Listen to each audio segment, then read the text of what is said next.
जय Hind everyone, I am प्रशांत और आज आपके सामने लेकर गए हूं नया चैप्टर जिसका नाम है conic section. Right, conic section circle, ellipse, parabola, hyperbola, इन चारों चीजों को अपन पढ़ने वाले हैं कि किस तरह से सवाल इनसे बनते हैं एग्जाम में और कैसे इन सवालों को करने का सबसे सही और सबसे उचित और सबसे कम समय वाला तरीका कौन सा है जिससे इन सवालों को जल्दी जल्दी किया जा सकता है।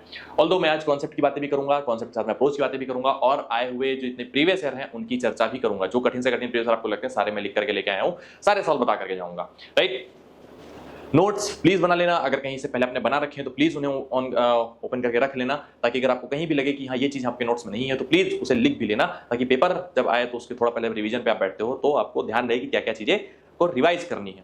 ठीक है, मैं ज्यादा यहाँ पे फार्मूले आपको रटवाऊंगा नहीं, तो अगर आपने कहीं और से पढ़ रखा, उन्होंने कई फार्मूले रटवाए हैं आपको कि ये इतने सारे फार्मूले रटो, बैठ के याद करो, वो याद करो, तो प्लीज आप उनको थोड़ा साइड में रख देना, क्योंकि ये यहाँ कुछ नहीं होने वाला है और वो सारी चीजें भूल जाना जो उन्होंने फार्मूले रटवाए हो। जो मैं आपको फार्मूले बताऊंगा बस वही 2-4 फार्मूले रटने हैं, बहुत सारे फार्मूले नहीं रटने, पूरी पूरी लोग टेबल बना देते हैं, वो सब नहीं करना है। यहाँ पे बहुत सिंपल तरीके से हम सवालों को करेंगे, सवालों को समझेंगे। ज्यादा 3-4 सवाल आते हैं, इतना ज्यादा फार्मूले रट के कोई फायदा तो होना नहीं है, तो 3-4 सवालों के जितने फार्मूले बता रहा हूँ उतने ही फार्मूले आपको पढ़ने हैं। राइट, सवाल आपसे सारे हो जाएंगे, हर एक प्रीवियस आपसे हो जाएगा, आने वाले एग्जाम में जितने भी क्वेश्चन आने वाले हैं वो सारे आपसे हो जाएंगे। इस बात की जिम्मेदारी मैं लेता हूं इस लेक्चर को पढ़ाने के बाद और ये पूरा देखने के बाद। राइट, तो चलो स्टार्ट करते हैं कहानी को। कहानी बड़ी सिंपल सी है, कहानी बड़ी साधारण सी है। आज हम कॉनिक सेक्शन पढ़ने वाले हैं। कॉनिक सेक्शन में अपन क्या क्या पढ़ेंगे? सर्कल, पैराबोला, एलिप्स और हाइपरबोला, इन सब की बातें हम करेंगे। राइट, पीपीटी बना के लाया हूं ताकि कई सारी चीजें आपको मेरे को बार बार लिखनी ना पड़े, आप तुरंत ही उसे नोट कर लो और समय हमारा ज्यादा वेस्ट ना हो। आपका धर्म है कि जो पीपीटी में लिखी हुई चीजें भी हैं वो भी आपको लिखनी है। राइट, छोड़ना कुछ भी नहीं है। स्टार्ट करते हैं कहानी को। कहानी हमारी स्टार्ट होगी सबसे पहले बहुत ही सिंपल तरीके से, और सिंपल सा तरीका क्या है सर? प्रीवियस ईयर की एनालिसिस बताना कि पिछले साल में कैसे कैसे कितने कितने क्वेश्चन है, कैसे कैसे क्या वो तो आगे दिख जाएंगे, पर कितने क्वेश्चन है ये बताना ज्यादा जरूरी है। राइट, 2017 फर्स्ट में 3 क्वेश्चन, फिर 4, फिर 1 3 5, 1 3 3 4 3 3 2 6 3, 2023 सेकंड में 6 क्वेश्चन, फिर 2024 फर्स्ट में केवल 3 क्वेश्चन आए हुए हैं। ये आपको दिख रहा होगा, देखने से पता चल रहा होगा। राइट, यहाँ पे सबसे ज्यादा क्वेश्चन वो 6 क्वेश्चन आए, वो 23 सेकंड में आए हैं। उसके अलावा यहाँ पे सब कम कम क्वेश्चन यहाँ रखे हैं।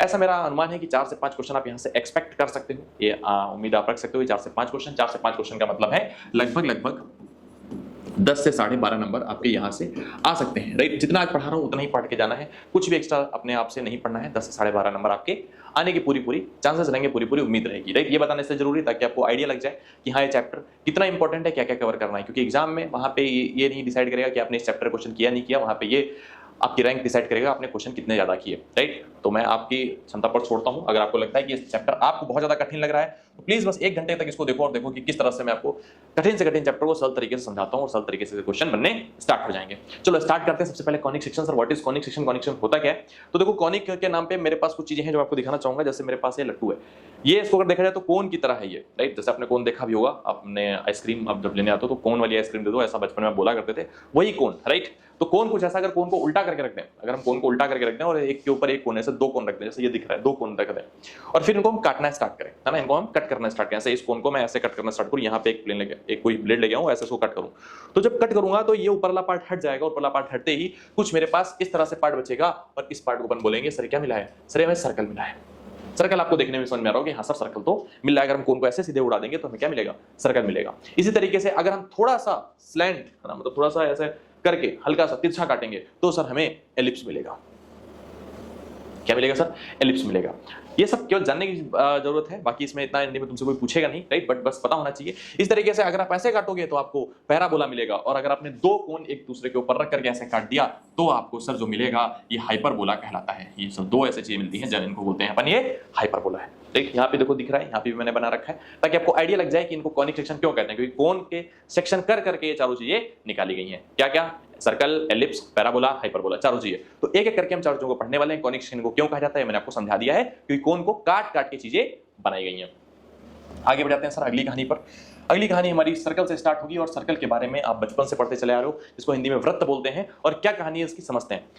सर्कल एक ऐसे पॉइंट का लोकस होता है। लोकस मैं पिछले लेक्चर में समझा चुका हूं कि लोकस क्या होता है। राइट, बट फिर भी मैं आपको आइडिया दे दूं। लोकस का मतलब होता है कि एक किसी पॉइंट पर कोई अगर आप कंडीशन लगा दो, वो पॉइंट अगर मूव करना स्टार्ट करे तो जो उसका पाथ होता है सर उसी को क्या बोलते हैं? लोकस बोलते हैं। और मैंने एग्जांपल भी सर्कल का ही लिया था कि सर मैंने बताया था कि जैसे मान लो ये पॉइंट है और ये इसकी डिस्टेंस मैं अपने हाथ से एक फिक्स रखूं कि इतनी दूरी पर ही रहेगा, और इसको मूव कराऊं तो जो ये पाथ बना रहा है, या पाथ शायद आपको दिख रहा होगा, ये सर्कल हो जाता है। राइट। इसी तरीके से कोई पॉइंट अगर आप मूव कराते हो कोई कंडीशन लगा करके तो उसके बाद कोई लोकस कहते हैं। वैसे यहाँ पर अगर डिस्टेंस में फिक्स रख करके इसको मूव कराऊंगा कि मैंने यहाँ से इसकी डिस्टेंस फिक्स कर दी सर, यहाँ से मैंने क्या करी डिस्टेंस इसकी फिक्स कर दी इस पॉइंट की, और फिर मैं मूव कराऊं तो ये कुछ इस तरह से बनेगा, और ये जो भी बनेगा ये शेप ही हमारा क्या कहलाएगा, सर्कल कहलाएगा। बस इतनी सी बात है। सर्कल के बारे में छोटी छोटी बातें आपको बतानी जरूरी है, मैं बता देता हूं। सर सर्कल का ये जो पॉइंट होता है, जो फिक्स पॉइंट होता है, इसको अपन सेंटर बोलते हैं। ये सर जो डिस्टेंस होती है इसको अपन रेडियस या त्रिज्या बोलते हैं। सर अगर रेडियस पूरी पूरी ऐसे मिला दें, मतलब दो रेडियस ऐसे कर दें, सेंटर से होने वाली लाइन ऐसे मिला दें हम, कि सर्कल को जो मिला रही हो, दो पॉइंट को मिला रही हो, सेंटर से होकर जा रही हो, तो इसको डायमीटर बोलते हैं, हिंदी में इसको व्यास बोलते हैं। ये रेडियस का डबल होता है। इतनी छोटी छोटी बातें आपको शायद पता होंगी, नहीं पता है तब भी मैं बता दे रहा हूं। इसके साथ में इसका एरिया आपको पता होना चाहिए सर, इसका एरिया पाई आर स्क्वायर होता है। जितनी भी रेडियस है उसका स्क्वायर करो, पाई से मल्टीप्लाई कर दो, ये सर क्या होता है, ये इसका एरिया होता है। ये बात आपको पता होनी चाहिए। पेरीमीटर यहाँ पे नहीं बोलते, सर्कमफेरेंस बोलते हैं, परिधि बोलते हैं, वृत्त की परिधि बोलते हैं। वृत्त की परिधि का मतलब है इस पूरे की लंबाई कितनी होगी, इस पूरे की हम अगर मेजर करें तो लंबाई कितनी होगी सर, लंबाई सर्कमफेरेंस इसको बोलते हैं, जो होती है 2 पाई आर। पेरीमीटर भी आप कह सकते हो, लेकिन वृत्त के केस में इसको सर्कमफेरेंस नाम दिया गया अलग से। सर्कमफेरेंस सर इसका 2 पाई आर होता है। इसी तरीके से मैं आगे और छोटी छोटी बातें आपको बताना चाहता हूं, राइट, पर चलो आगे बताएंगे उन्हें हम। अभी तो फिलहाल ये लिखा हुआ circle is the locus of a point which moves in a plane in such a way that its distance from a fix point remains constant. कि सर जो डिस्टेंस रहेगी फिक्स पॉइंट से हमेशा क्या रहेगी, कांस्टेंट रहेगी। सर इसको क्या कहते हैं, सर्कल कहते हैं। जो कांस्टेंट डिस्टेंस है सर उसको ही क्या बोलते हैं, रेडियस ऑफ द सर्कल बोलते हैं। जो फिक्स पॉइंट है उसको अपन क्या बोलते हैं, सेंटर बोलते हैं। तो सारी बातें लिखी हुई हैं जो आपको पहले से पता है, कुछ भी इसमें रॉकेट साइंस में नहीं लिखवा रहा हूं। आगे बढ़ जाते हैं सर। अच्छा, अगर सर ये डायमीटर बन गया, अगर कोई कैसे बच्चे पूछते हैं कि सर अगर दो पॉइंट को ऐसे मिला दिया जाए जो सेंटर से होकर ना जा रहा हो, तो इसको सर अपन कॉर्ड बोलते हैं, राइट, कॉर्ड बोलते हैं। और इस तरह की कई सारी टर्मिनोलॉजी है जो आप ऑलरेडी बचपन में पढ़ चुके हो, तो आगे हम इसको नहीं करा रहे हैं। आगे बढ़ते हैं सर अगली कहानी पर। अगली कहानी क्या कहती है, कुछ इंपॉर्टेंट पॉइंट्स हैं। इंपॉर्टेंट पॉइंट्स क्या है, concentric circle. Sir concentric circle क्या होता है, अब कभी कभी क्या होता है कि मैथ में ऐसे टर्म आ जाते हैं जो इनका मतलब आपको पता होना चाहिए। कॉन्सेंट्रिक सर्कल का मतलब होता है, यहाँ पे लिख रहा है कंसेंट्रिक। कंसेंट्रिक इसका मतलब है कि जिनका सेंटर सेम हो, सर्कल्स हैविंग सेम सेंटर, जिनका सेंटर सेम हो। जैसे मान लो मैंने ये सेंटर बनाया, एक सर्कल मैंने ये बना दिया और एक सर्कल मैंने ये बना दिया, सेंटर सर सेम होना चाहिए, बस इतनी बात होती है। कंसेंट्रिक सर्कल में आप क्या चेक करोगे कि सर उसका सेंटर सेम है या नहीं है, सिंपल सीधी बात है। इस तरीके से अगला है कॉन्ग्रुएंट सर्कल। कॉन्ग्रुएंट सर्कल क्या होता है, if their radius are equal. Sir अगर उनकी रेडियस समान है, रेडियस बराबर है, रेडियस, राइट, रेडियस बराबर नीचे, जैसे मान लो ये है सर्कल, इसकी रेडियस 5 सेंटीमीटर है, तो अगला सर्कल भी 5 सेंटीमीटर की रेडियस का होना चाहिए, राइट। दोनों सर्कल की रेडियस अगर इक्वल है तो उनको कॉन्ग्रुएंट सर्कल बोलते हैं।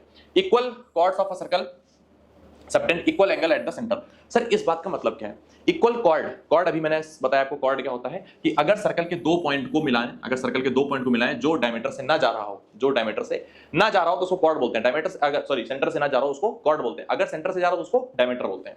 क्या बोला है, equal cord of circle. Sir अगर दो कॉर्ड आपने बराबर ले ली, दो कॉर्ड आपने बराबर ले ली तो सबटेंड करती है सेम एंगल, है ना, वो सर सेंटर पर सेम एंगल बनाती है, सेम एंगल बनाती है। अगर ये थीटा है तो ये भी जो बनाई ये भी क्या रहेगा, थीटा ही रहेगा। छोटी छोटी बातें बस आपको पता होनी चाहिए, ऐसा कोई रॉकेट साइंस नहीं है, सब बचपन में पढ़ चुके हो। Perpendicular from the centre of a circle to a chord bisect the chord, ये इंपॉर्टेंट लाइन है, और ये अगर आपको पता है तब आपके सवाल एनडीए पीवाई के कुछ सवाल हो जाएंगे। अगर ये नहीं पता तो सवाल फंस जाएंगे, राइट। इसका मतलब क्या है, ये भी आप बच्चों ने पढ़ चुके हो कि सर अगर सर्कल के सेंटर से कॉर्ड पर कोई लाइन ड्रॉ करी जाए, परपेंडिकुलर ड्रॉ करी जाए, तो परपेंडिकुलर इसको बाइसेक्ट कर देता है, मतलब दो बराबर भागों में बांट देता है। और अगर हम ऐसा करते हैं कि मिड पॉइंट पर कोई लाइन ड्रॉ करते हैं तो परपेंडिकुलर ही होती है, वही बात बस यहां पर लिखी हुई है। There is one and only one circle passing through 3 non collinear points. Sir 3 non collinear point से केवल और केवल एक ही सर्कल पास हो सकता है। अगर 3 कोई नॉन कोलिनियर पॉइंट्स आपको दे रखे हैं और आपसे पूछा जाए कितने सर्कल इससे पास हो सकते हैं, तो केवल और केवल एक सर्कल ही इससे पास हो सकता है, केवल और केवल एक सर्कल इससे पास हो सकता है, इसके अलावा और कोई सर्कल पास नहीं हो सकता, केवल एक ही हो सकता है।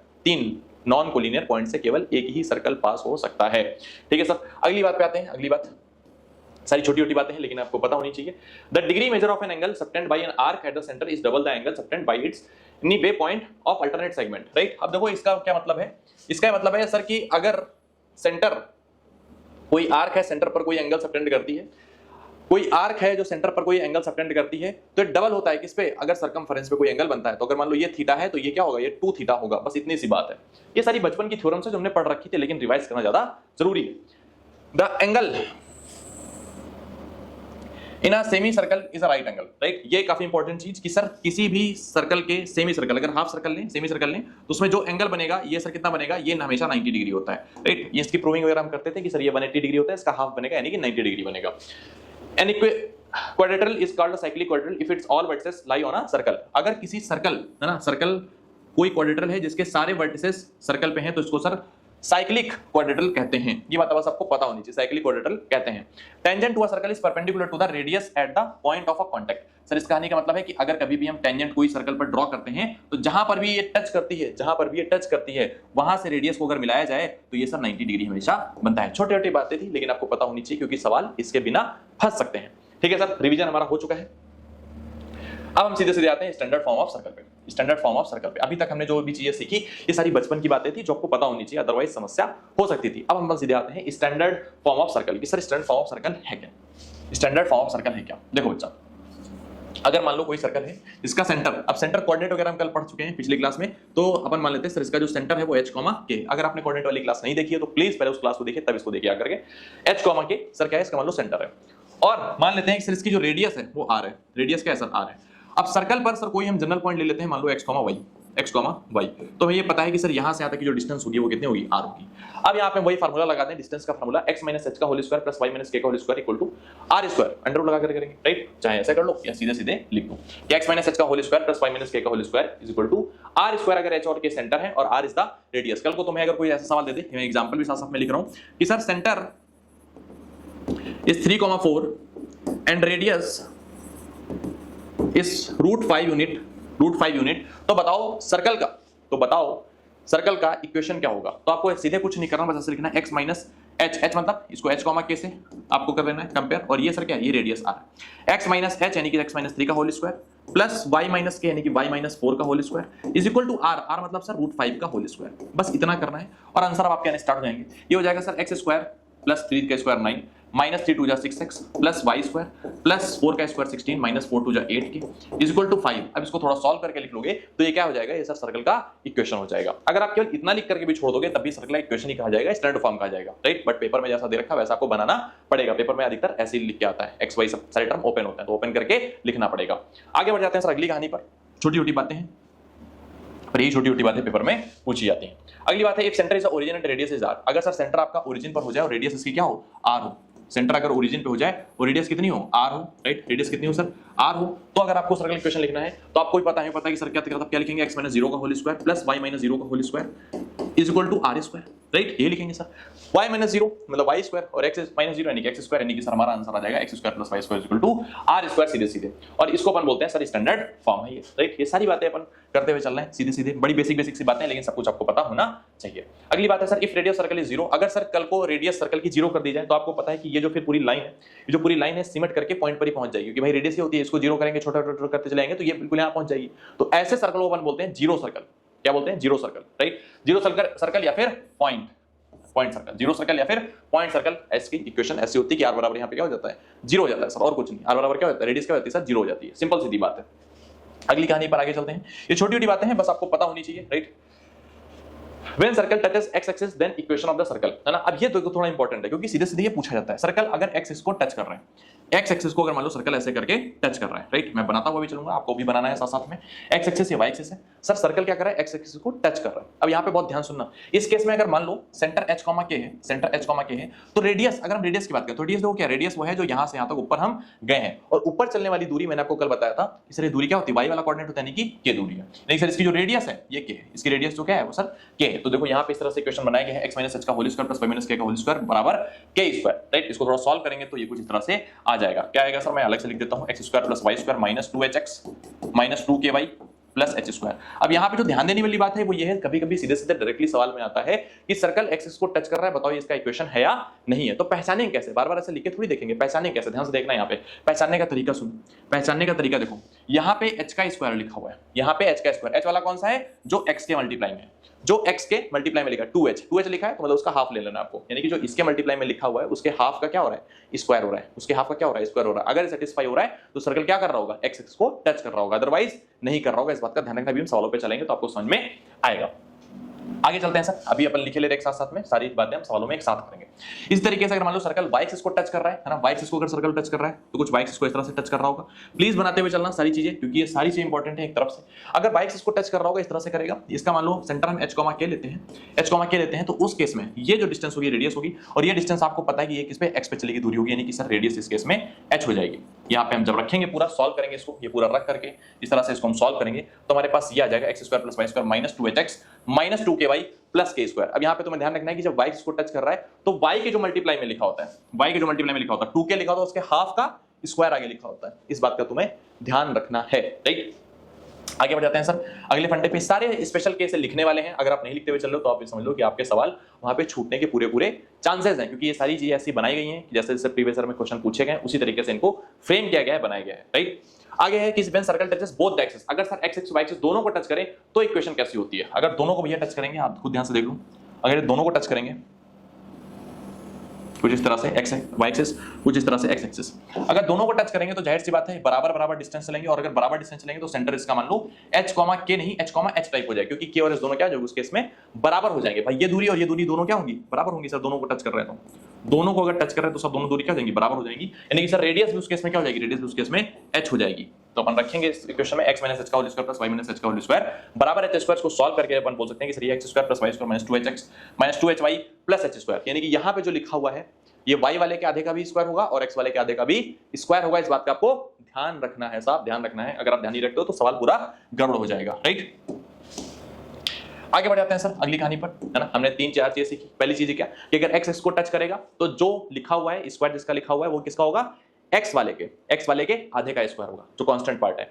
अगर वो y को टच कर रहा है तो जो कांस्टेंट पार्ट है, जो k स्क्वायर है, कहां से आ रहा है, y के आधे वाले का स्क्वायर हो रहा है। अगर दोनों को टच कर रहा है तो x वाले के आधे का भी होगा, y वाले के आधे का नहीं, दोनों क्या होंगे, बराबर होंगे। ये बात बस यहाँ पे लिखी गई है, राइट। कल को मान लो आपको ऐसा सवाल दे दे, राइट, ऐसा सवाल भी दे देता है x square plus y square minus 2ay 2ax minus 2by plus a square बराबर 0। पूछेगा सर्कल क्या x एक्सिस को टच करता है, तो आपको क्या देखना है कि सर ये स्क्वायर किसका हो रहा है, a का स्क्वायर हो रहा है। और यहाँ पे कितना लिखा है सर, यहाँ पे कितना लिखा है, यहाँ पे सर 2ax लिखा है, x का मल्टीप्लाई क्या लिखा है, 2a लिखा है, उसका आधा करो कितना आएगा, a आएगा। क्या a का स्क्वायर है, हाँ सर a का स्क्वायर तो लिखा है, यानी कि हाँ सर्कल x एक्सिस को टच कर रहा है। बस इतना सा करना है, बाकी कुछ नहीं, x को हाँ टच कर रहा है, बस इतना सा लिखकर आपको सवाल को खत्म कर देना है सर, ठीक है। आगे बढ़ जाते हैं अगली कहानी पर। अगली कहानी हमारी इंपॉर्टेंट है। When circle passes through the origin, then the center of the circle is h, k. Radius h square plus k square equal to r. Intercept cut on x axis 2h, intercept cut on y axis 2k। ये सारी बातें मैं यहाँ पे आपको लिख करके समझाता हूँ कैसे। अगर सर्कल कहीं कभी ओरिजिन से पास हो रहा है और उसका सेंटर h, k, सर्कल कैसा हो रहा है सर, ओरिजिन से पास हो रहा है, ओरिजिन से पास हो रहा है, 0,0 से सर्कल क्या हो रहा है बच्चा, पास हो रहा है। और सर्कल का जो सेंटर है वो h, k पर है। सर्कल का जो सेंटर है वो कहां पर है, h, k पर है, h, k पर है। रेडियस r, अगर आप रेडियस r निकालना चाहोगे तो भैया h स्क्वायर k स्क्वायर ऐसा कुछ आ जाएगी, राइट। रेडियस अगर आप यहां सोचो, रेडियस अगर आप निकालोगे तो ये डिस्टेंस क्या होगी, रेडियस होगी, तो under root h square plus k square आ जाएगी, है ना। इन दोनों के बीच की डिस्टेंस अगर आप निकालोगे, इन दोनों के बीच की जो डिस्टेंस होगी क्या होगी, रेडियस हो जाएगी। ये क्या हो जाएगी सर, रेडियस हो जाएगी, r हो जाएगी। r बराबर देखो यहाँ पे लिखा हुआ है under root h square plus k square बराबर r। Intercept cut on x axis और y एक्सिस, ये इंपॉर्टेंट है। जो इंटरसेप्ट कट होते हैं x एक्सिस पर और y एक्सिस पर, ये 2h मतलब 2h पूरी डिस्टेंस और 2k होते हैं, 2h और 2k होते हैं। तो कोऑर्डिनेट भी अपन साथ साथ में लिखे ले रहे हैं ताकि आपको कंफ्यूजन ना हो। सर 2h और 2k होते हैं, 0,2k, बस इतना आपको ध्यान रखना है। अगर सेंटर h, k है तो जो इंटरसेप्ट कट हो रहा होगा वो 2h होगा x वाला और y वाला 2k होगा, या बनाते हुए चलना है, राइट। इसी तरीके से इक्वेशन ऑफ सर्कल अगर आप लिखना चाहोगे तो सर इक्वेशन ऑफ सर्कल ये आ जाएगी सीधे सीधे, या फिर अगर आप उसको और कायदे से लिखोगे तो x square plus y square minus 2hx minus 2ky होगा यहाँ पे, राइट। जल्दी से छप गया 2ky, 2hx माइनस 2ky बराबर 0। ये कौन सा है सर्कल है, जो 0,0 से होकर के जा रहा है, जिसके सेंटर h और k पर है, जिसके सेंटर कहां है, h और k पर है, जो 0,0 से होकर के जा रहा है। लिखते हुए सारी बातें चलना है, कोई बात छोड़नी बिल्कुल भी नहीं है। सवालों पे हम फटाफट आ चुके हैं। सर सवाल देखो मैं क्या दे रखा है, कितना बढ़िया सवाल है।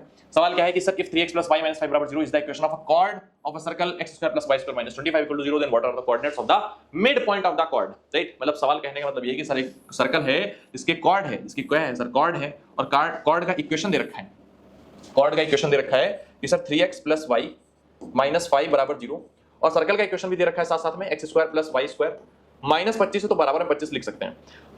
अब जैसे तुमने ये वाला फॉर्म देखा तुम्हें देख के समझ में आ जाना चाहिए इसका जो ओरिजिन है वो कहां होगा, 0,0 पर होगा। सॉरी, इसका जो सेंटर है वो कहां होगा, 0,0 पर होगा। इसका सेंटर कहां होगा, 0,0 पर होगा सर। इसका सेंटर कहां होगा सर, 0,0 पर होगा। रेडियस क्या होगी sir, x square plus y square बराबर r स्क्वायर की r की वैल्यू 5 हो जाएगी, राइट। कुछ बातें मैं अभी समझा रहा हूं, ये सारी सवाल के लिए जरूरी नहीं है, बस आपको आनी चाहिए, फटाफट देख करके आप समझ जाओ। रेडियस क्या होगी सर, इसकी 5 यूनिट होगी। वो सारी बातें हम बाद में आप कर लेंगे। अब देखो हमसे पूछा क्या गया है, what are the coordinates of the mid point of the chord. Chord के मिड पॉइंट के कोऑर्डिनेट क्या होंगे, कॉर्ड सर अगर हम देखें तो कॉर्ड हमारी ये होगी, कॉर्ड हमारी होगी इसका मिड पॉइंट। आपको मैंने अभी एक थ्योरम समझाई थी, थ्योरम इसीलिए मैंने बताई ताकि आपको याद रहे, बचपन में पढ़ाया गया था, पर फिर भी कॉर्ड का अगर मिड पॉइंट अगर देखा जाए तो वो होता है जहां से सेंटर से जहां पर परपेंडिकुलर ड्रॉ किया जाता है। तो बस ये इसका इक्वेशन है, इसका इक्वेशन अगर आप निकालना चाहोगे तो इसके परपेंडिकुलर आ जाएगा, 0,0 से जा रहा है, इक्वेशन निकल आएगा, दोनों इक्वेशन का जो इंटरसेक्शन पॉइंट होगा वही क्या होगा, वही मिड पॉइंट होगा। सिंपल सीधी बात थी। ये रहा कॉन्सेप्चुअल मेथड जो आपको लगाना है अगर आपको कुछ समझ में नहीं आ रहा है तो। लेकिन कभी कभी एनडीए क्या करता है, वो इतनी चालाकी नहीं दिखाता है बच्चों के सामने, है ना, और वो चालाकी आपको पकड़नी है कि ठीक है अगर ये जो नहीं दिखा रहा है हमें वो चालाकी दिखानी है कि हमारे पास तो है ही है। तो सवाल कैसा लगाना है, ये सवाल का मैंने सिंपल फंडा बता दिया आपको क्या करना है कि सर ये इक्वेशन दे रखी है, इसके परपेंडिकुलर का इक्वेशन हम निकाल लेंगे जो 0,0 से जा रहा है और फिर दोनों का इंटरसेक्शन पॉइंट निकाल लेंगे, हमारा आंसर आ जाएगा। लेकिन अब यहाँ पे जो चालाकी उसको लग रहा बच्चा नहीं कर पाएगा वो आपको करनी है। कौन सा चालाकी करनी है, देखो ये हमें दे रखा है, ये इक्वेशन है कॉर्ड का। अब अगर कॉर्ड का इसमें से कोई भी मिड पॉइंट है तो जाहिर सी बात है उसको सेटिस्फाई करेगा। अगर कॉर्ड का कोई भी इसमें से मिड पॉइंट है तो उसको क्या कर रहा होगा, सेटिस्फाई कर रहा होगा। अब ऐसे केस में आप ये सीधे सीधे खेल सकते हो। मान लो मैंने पहला पॉइंट रख करके देखा तो 3x की जगह पे 3/4 और ये y की जगह पे 1/4 -5, 3 3 जा 9, 9/4 प्लस 1/4 -5। अगर हम करेंगे तो 10/4 -5 और ये कभी भी 0 के बराबर नहीं आएगा, यानी कि ये पॉइंट इसको सेटिस्फाई नहीं कर रहा है। भाई एलएचएस बराबर आरएचएस होना चाहिए, कल समझाया था पिछली क्लास में, मतलब राइट। अब 3/2 1/2 रखोगे सेटिस्फाई कर जाएगा, यानी कि हाँ ये हो सकता है। लेकिन ऐसे केस में आपको चारों पॉइंट चेक करने होंगे, ऐसा नहीं कि आप 1 2 को कर दिया बस हो गया, नहीं, चारों पॉइंट चेक करने होंगे। अगर 2 पॉइंट निकला तो फिर आपको कॉन्सेप्चुअल मेथड से ही लगाना पड़ेगा सवाल। अगर 1 पॉइंट आ रहा तो आंसर आपका सही है। 3/4 -1/4 अगर हम रखेंगे तो भैया 3/4 हमारा 9/4 -1/4 करेंगे 8/4 यानी कि 2 आएगा जो पॉसिबल नहीं है। 3/2 -1/2 रखेंगे जो कि बिल्कुल पॉसिबल नहीं है, चेक करके देख लो। 3 3 जा 9/2 -1/2 9/2 -1/2 करेंगे 8/2 यानी कि 4 4 -5 0 के बराबर कभी नहीं होता है। तो सर ये सारे पॉइंट गलत हो गए, b is the correct answer. मैंने आपको कॉन्सेप्चुअल फंडा ही बता दिया और टेक्निकल वाला फंडा बताया जो आपको पेपर में लगाना है, राइट। आगे बढ़ते हैं सर अगले सवाल में, पर आपको कॉन्सेप्चुअल मेथड भी ध्यान रखना है। The centre of the circle passing through origin and making positive intercept 4 and 6 on the coordinate axis lies on the line, right. अब देखो यहां पे इन्होंने बात करी है कि सर पॉजिटिव एक्सिस से 4 और 6 बना रहा है, 4 और 6 बना रहा है और जो सर्कल है पास कर रहा है ओरिजिन से। अभी मैंने आपको इक्वेशन लिखवाया था कि अगर सर्कल ओरिजिन से पास करता है, अगर सर्कल ओरिजिन से पास करता है और उसके जो इंटरसेप्ट जो भी है ना, अगर मान लो सेंटर h, k है, सेंटर अगर h, k है तो जो इंटरसेप्ट होते हैं वो 2h और 2k होते हैं, 2h और 2k होते हैं। इंटरसेप्ट क्या होते हैं, 2h और 2k होते हैं अगर सेंटर h, k है तो। अब देखो यहाँ पे दे रखा है 2h, तो 2h बराबर क्या हो जाएगा सर 4 हो जाएगा और 2k बराबर क्या हो जाएगा 6 हो जाएगा। तो यहाँ से अगर अपन h निकाल लेंगे तो हमारा 2 आ जाएगा और k निकाल लेंगे तो हमारा 3 आ जाएगा, यानी कि हमारा जो हमारा सेंटर है वो 2,3 आ जाएगा। अब सर अगर आपका सेंटर 2,3 आ चुका है तो इसमें सेटिस्फाई करा के देख लो किस पर लाई कर रहा है। सिंपल सीधी बात है भाई, सेंटर 2,3 है, सेटिस्फाई करा के देख लेते हैं। 2 2 जा 4, 4 -3 + 1 करेंगे 0 के बराबर नहीं होने वाला सर। 2 3 जा 6, 3 2 जा 6 -1 ये भी 0 के बराबर नहीं होने वाला है सर। 2 3 जा 6, 3 2 जा 6 और 4 3 जा 12, 6 6 12 ये हाँ कर रहा है, ये कर रहा है क्या, ये भी कर रहा है क्या। 2 2 जा 4, 3 3 जा 9, 9 4 13 होता है -26 0 के बराबर नहीं आएगा, यानी कि सर हो गया खत्म। तो तभी कह रहा हूं अगर आपको कॉन्सेप्ट पता है तो सीधे सीधे सवाल खत्म हो सकते हैं। मैंने क्या कॉन्सेप्ट लगाया, अगर सर्कल 0,0 से पास हो रहा है, ओरिजिन से पास हो रहा है और उसके सेंटर h, k तो उसके इंटरसेप्ट 2h और 2k होते हैं। हमें इंटरसेप्ट दे रखे थे, हमने 2h और 2k के बराबर रखा, h और k सेंटर की वैल्यू निकाल ली। सेंटर कितना आ रहा है, सेंटर निकाल लिया। सेंटर का उन्होंने बोला था कि centre lies on the line, कि सेंटर किस लाइन पर लाई कर रहा है, तो बस अपन ने निकाल लिया कि भैया इस लाइन पर लाई कर रहा है, सेटिस्फाई करा के देख लिया, सवाल खत्म।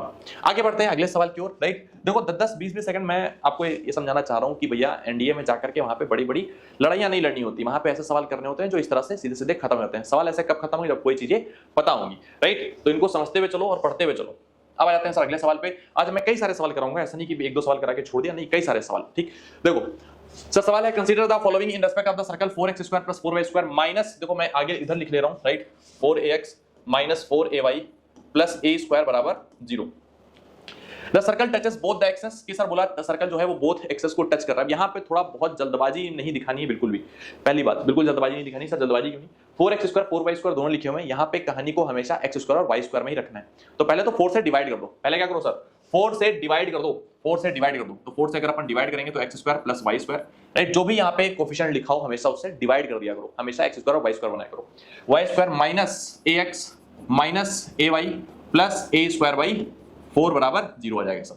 अगर a स्क्वायर बाई 4 को थोड़ा हम अच्छे से लिखना चाहें तो a बाई 2 का होल स्क्वायर लिख सकते हैं। अब जैसे तुमने ये लिखा, अब देखो पहली लाइन में यहाँ पे भी करा रहा हूँ, राइट, बाकी की आगे लाइनें हम आगे करेंगे चल करके, आगे भी अपन एक और चीज समझेंगे तब हो पाएंगे उससे। अब यहाँ पे देखो इन्होंने बोला है कि circle touches both the axes, कि सर क्या दोनों एक्सेस को टच कर रहा है? तो मैंने क्या कहा था, सर्कल दोनों एक्सेस को कब टच करेगा? जब x के मल्टीप्लाई में और y के मल्टीप्लाई में जो भी लिखा है उसके आधे का स्क्वायर हो, तो x के मल्टीप्लाई में क्या लिखा है सर? a का आधा करेंगे a बाई 2 का स्क्वायर लिखा है क्या? हाँ सर लिखा है। y एक्सिस को टच कर रहा है क्या? तो y के मल्टीप्लाई में क्या लिखा है सर? a का आधा कितना सर? a बाई 2, क्या इसका स्क्वायर लिखा है? हाँ सर लिखा है। बस खत्म सवाल। हाँ कर रहा है, circle touches both the axes, सही है सर। फर्स्ट स्टेटमेंट तो सही है, सेकंड और थर्ड क्या है ये भी मैंने आपको फंडा नहीं सिखाया, फंडा आगे लिखा हो, वो सिखाने के बाद में इस सवाल को मैं पूरा कंप्लीट करा दूंगा। तो कैसा लगा ये फंडा? केवल इतना आपको पता होना चाहिए, बस इतना, केवल इतनी चीज, सवाल खत्म है, फिर आपको कुछ नहीं करना, कोई रॉकेट साइंस नहीं है सब, राइट, इतना केवल देखना होता है, बिना पेन उठाए भी सवाल कभी कभी हो जाते हैं। चलो आते हैं sir general equation of a circle पे, कि अगर जनरल इक्वेशन लिखना हो, अभी तक हमने स्टैंडर्ड फॉर्म लिखा, अब हम जनरल इक्वेशन की बात करते हैं, जो जनरली लिखा होता है, डायरेक्टली लिखा होता है। तो जनरल इक्वेशन कुछ इस तरह से आपके सामने लिखा होता है, right, general equation x square plus y square plus 2gx plus 2y plus c बराबर 0, कुछ इस तरह से जनरल इक्वेशन आपके सामने होता है कि sir x square plus y square plus 2gx plus 2y plus c बराबर 0, Where G, F and C are constant, जहां पे G, F और C क्या है सर? कांस्टेंट है, कोई भी नंबर हो सकते हैं, रियल नंबर हो सकते हैं। एंड सेंटर सर यहाँ पे क्या है? सेंटर यहाँ पे माइनस जी कॉमा माइनस एफ होगा, सेंटर यहाँ पे क्या होगा? माइनस जी कॉमा माइनस एफ होगा। या फिर आपको इसको ऐसा बोल सकते हो कि minus coefficient of x upon 2, है ना भाई, ये देखो कोफिशिएंट ऑफ x कितना है? 2g है, तो 2g का आधा करेंगे तो g आ जाएगा और माइनस साइन लगा देंगे, right. Coefficient of y upon 2 minus coefficient of y upon 2, आप दोनों तरीके से फॉर्मूले को याद कर सकते हो। रेडियस r, जो रेडियस r होगी वो सर होगी हमारी under root g square plus f square minus c. इस बात का भी ध्यान रखना है कि सर रेडियस क्या होगी? G square plus f square minus c. अब मैं यहाँ पे आपको एक सवाल अपने मन से कराता हूँ, राइट, एग्जांपल के तौर पे, कि मान लो एक मैंने ऐसा इक्वेशन लिखा x square plus y square plus 3x plus 12y plus 9 बराबर 0, और मैं आपसे बोलूं कि भैया इसका सेंटर और इसका रेडियस, इसकी रेडियस, सेंटर और रेडियस दोनों बताओ कितनी होगी। तो आपको जल्दी से सवाल अगर करना है तो आपको इस चीज को रटना पड़ेगा और 2-3 बार प्रैक्टिस करनी पड़ेगी कि x के जो मल्टीप्लाई में लिखा है वो कोफिशिएंट उठाओ, उसका आधा करो और माइनस साइन लगा दो। x के मल्टीप्लाई में कितना लिखा है सर? 3 लिखा है, तो 3 का आधा करो और एक माइनस साइन लगा दो। फिर y के मल्टीप्लाई में क्या लिखा है सर? 12 लिखा है, 12 का आधा करो, 12 का आधा करेंगे सर 6 हो जाएगा, माइनस साइन लगा दो। ये क्या हो जाएगा सर? यही हो जाएगा हमारा सेंटर। आपको इतनी तेजी निकालना है, वहां पे कंपैरिजन वगैरह नहीं कराना है, आपको इतनी तेजी निकालना है, x के मल्टीप्लाई में जो लिखा है उसका आधा करना है और माइनस साइन लगाना है, y के मल्टीप्लाई में जो लिखा है उसका आधा करना है और माइनस साइन लगाना है। सेंटर आ गया सीधे सीधे। और यहां से अगर हम g और f की वैल्यू देखें तो g की वैल्यू सर कितनी आई है? g की वैल्यू सर कितनी आई थी सर? 3/2, भाई आधा कर दिया था। y f की वैल्यू कितनी आई थी सर? f की वैल्यू 12 का आधा करने पर यानी कि 6 आ गई थी। c की वैल्यू सर कितनी आई? 9 आई है। रेडियस अगर हम निकालते हैं, रेडियस हम निकालते हैं तो under root g square plus f square यानी कि सर 3/2 का होल स्क्वायर कर देंगे प्लस एफ स्क्वायर यानी कि 6 का स्क्वायर माइनस सी यानी कि माइनस 9 कर दिया। Under root g square plus f square minus c लगा देने पर सर हमारा आंसर कितना आएगा? 3/2 का स्क्वायर यानी कि 9/4 प्लस 6 का स्क्वायर यानी कि 36 माइनस 9, घटाएंगे सर 36 में से 9 जाएगा, बचेगा कितना?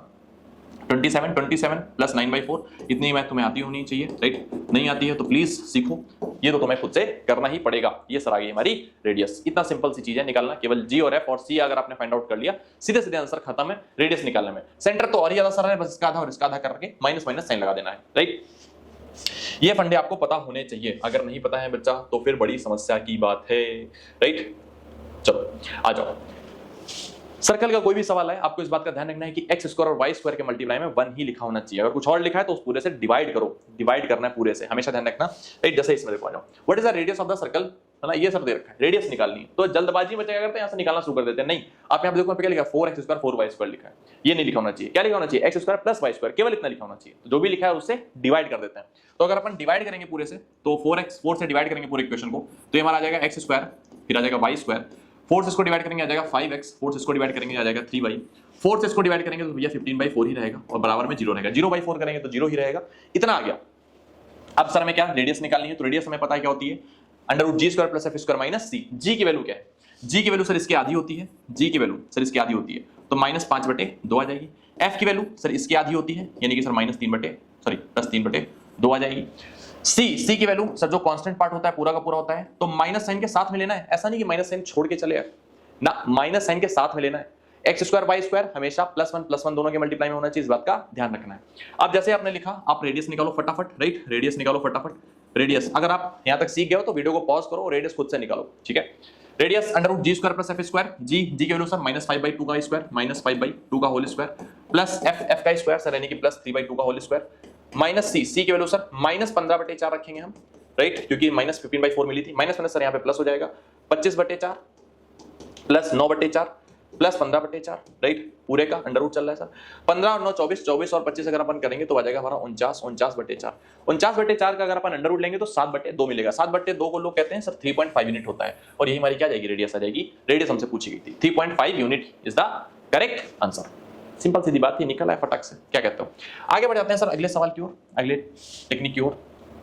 अच्छा, 2024 फर्स्ट में भी देखो ऐसा सवाल आया, 2024 फर्स्ट में, राइट, अभी रिसेंट सवाल। If a b is the centre and c is the radius of the circle. Sir a b क्या है सर, सेंटर है, और सी क्या है, रेडियस है। Then what is the value of a square plus b square plus c square. Sir a square b square और c square की तीनों का सम करके बताना है, तीनों अलग अलग निकाल लेते हैं। क्या कहते हो, सेंटर हमारे पास इक्वेशन क्या है, देखो मैं बार बार इसलिए लिख रहा हूं क्योंकि मेरे को आपको समझाना है, पर इस बात का आपको खास ध्यान रखना है कि पेपर में जाकर के आपको कोई भी चीज दोबारा नहीं लिखनी। क्वेश्चन पेपर में ऑलरेडी लिखा हुआ, वहीं पे लिख करके देख लो, राइट। सर यहाँ पे अगर हम g निकालेंगे तो g हमारा कितना आएगा, g सर आ जाएगा हमारा 2/2, है ना सर, 2 का आधा। f अगर हम निकालेंगे कितना आ जाएगा सर, y के मल्टीप्लाई में जो लिखा उसका आधा, यानी कि 6/2। मैं आपको समझाने के लिए लिख रहा हूं, पर आपको वहां पे पेपर में डायरेक्ट लिखना है, राइट। 2/2 मतलब 1, f की वैल्यू मतलब 3, c की वैल्यू अगर हम निकालेंगे तो सर हमारी आ जाएगी प्लस का 1, राइट। अब हमें क्या चाहिए सर, सेंटर। तो सेंटर a, b है, सेंटर a, b। सेंटर हमारे अकॉर्डिंग क्या होता है, -g, -f। तो सेंटर क्या आ जाएगा, -1, -3, यानी कि a की वैल्यू सर -1 है और b की वैल्यू सर -3 है। c की वैल्यू सर 1। अब हम यहाँ पे रेडियस निकाल लेते हैं, है ना। रेडियस हमारे अकॉर्डिंग सर ये c है, ये वाला c हमारा बिल्कुल नहीं है, हमारा c दूसरा है, हमारा c कैपिटल c है, मान लो ऐसा मान लो, राइट। ये क्योंकि सेंटर नहीं है, ये रेडियस सॉरी नहीं है, राइट, ये तो हमने अपने मन से माना है ना c। रेडियस हम निकालेंगे स्मॉल c बराबर रेडियस सर कितनी आएगी, g स्क्वायर, g का स्क्वायर यानी कि 1 का स्क्वायर प्लस f का स्क्वायर यानी कि सर 3 का स्क्वायर माइनस ये वाला जो c था, c की वैल्यू सर -1, -1 से 1 का स्क्वायर कट जाएगा, 3 का स्क्वायर 9, 9 का रूट लेंगे, फिर से क्या जाएगा 3 आ जाएगा, यानी कि c की वैल्यू हमारी क्या आ गई, 3 आ गई। a की वैल्यू -1, b की वैल्यू -3, c की वैल्यू भी 3, राइट। हमें क्या निकालना है, a square plus b square plus c square. a का स्क्वायर करेंगे 1 का स्क्वायर 1, 3 का स्क्वायर 9, 3 का स्क्वायर 9, 9 9 18, 18 1 19। तो a part is the correct answer.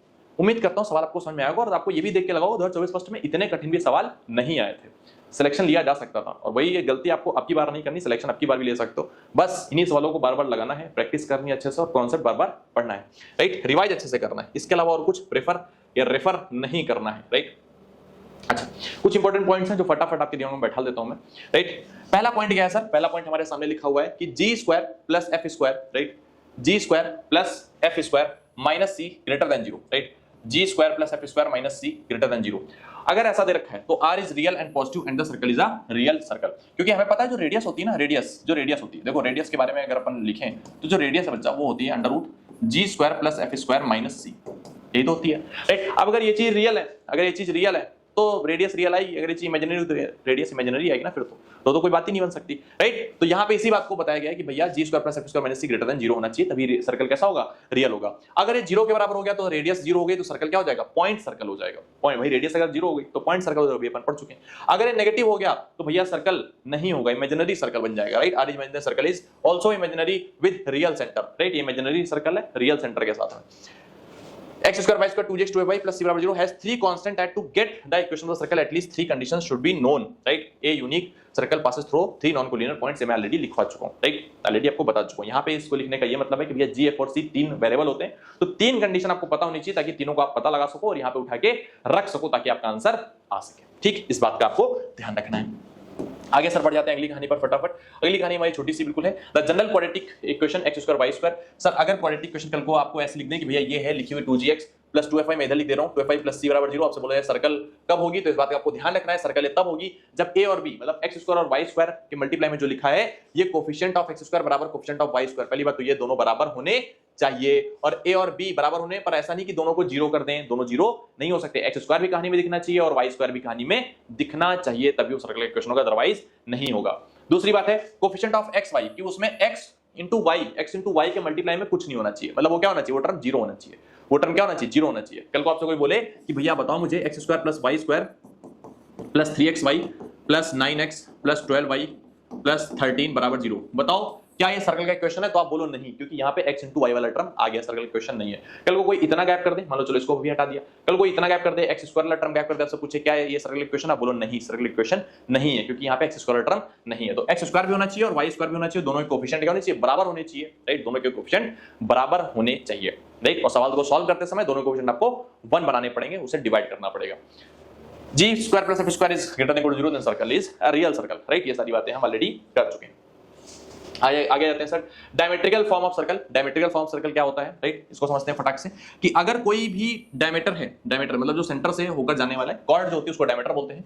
Diameter के अगर एंड पॉइंट के कोऑर्डिनेट्स x1 y1 और x2 y2 हैं, x1 y1 और x2 y2 हैं, अगर डायमीटर के एंड पॉइंट के कोऑर्डिनेट्स x1 y1 और x2 y2 हैं, तो सर इसका जो इक्वेशन ऑफ सर्कल होता है वो सीधे सीधे आपको लिखना है x minus x1 x minus x2 plus y minus y1 plus y minus into y minus y2 बराबर 0। x minus x1 into x minus x2 plus y minus y1 into y minus y2 बराबर 0। सीधे सीधे sir ये होता है diametrical form of a circle.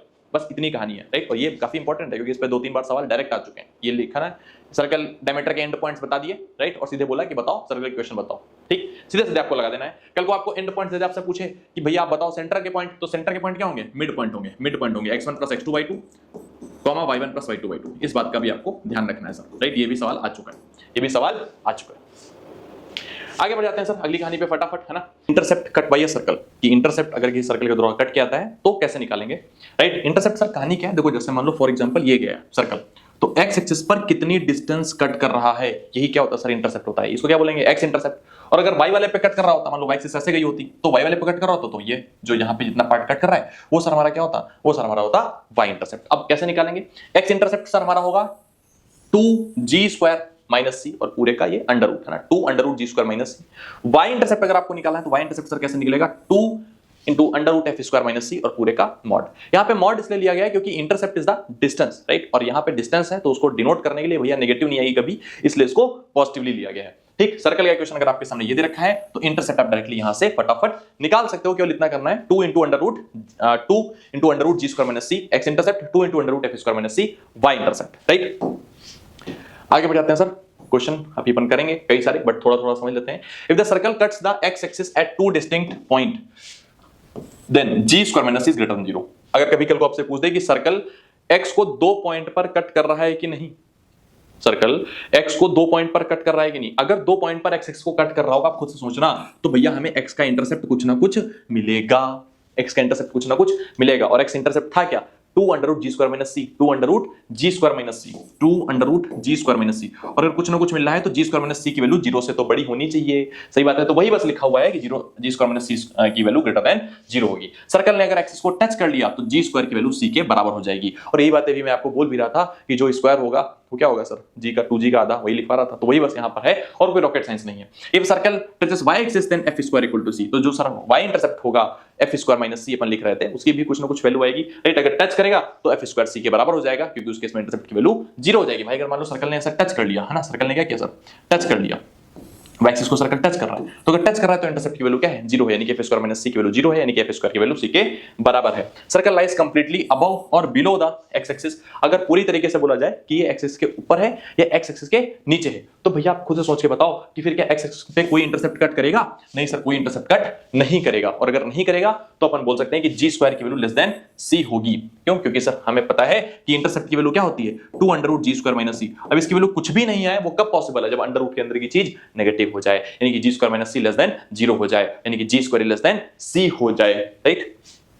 Intercept cut by a line on the circle, sir कोई भी intercept जो cut किया जाएगा इस सर्कल के द्वारा, राइट। और length of chord of the circle, right, length of आपको कॉर्ड बतानी हो जो सर्कल पे कट हो रही है, इसकी आपको लेंथ बतानी है, तो कैसे बताओगे, सीधे सीधे मैं यहाँ पे बना देता हूं, राइट, आपको ताकि और कैसे समझ में आ जाए। कि मान लो फॉर एग्जांपल कोई लाइन है, वो इंटरसेप्ट कुछ ना कुछ कट कर रही है, वो इंटरसेप्ट कुछ ना कुछ कट कर रही है, तो जाहिर सी बात है जो इंटरसेप्ट कट कर रही है ये क्या होगा सर, एक कॉर्ड होगी। ये क्या होगा, ये कॉर्ड है, ये क्या है सर, ये कॉर्ड है पूरी की पूरी। अब आपको कॉर्ड की अगर आपको लेंथ चाहिए, अगर आपको क्या चाहिए सर, कॉर्ड की लेंथ चाहिए, तो मान लो सर इसकी ए रेडियस है, ये क्या है सर, इसकी रेडियस है, ए सर अगर इसकी रेडियस है, ए अगर इसकी रेडियस है, और मैं आपको बता चुका हूं अगर यहां से पर परपेंडिकुलर ड्रॉ करेंगे तो सर क्या करता है, मिड पॉइंट पे मतलब दोनों को बाइसेक्ट कर देता है, इसका क्या होता है, मिड पॉइंट होता है। तो अगर हम ये लेंथ निकाल लें, ये अगर मान लो परपेंडिकुलर की लेंथ p है, तो ये लेंथ कितनी आएगी, अंडर रूट पाइथागोरस थ्योरम लगा देंगे, एक a square minus p square आ जाएगी, और इसका अगर हम डबल कर देंगे तो पूरी पूरी हमारी लेंथ आ जाएगी। बस आपको इतना ध्यान रखना है। तो p क्या है, सेंटर से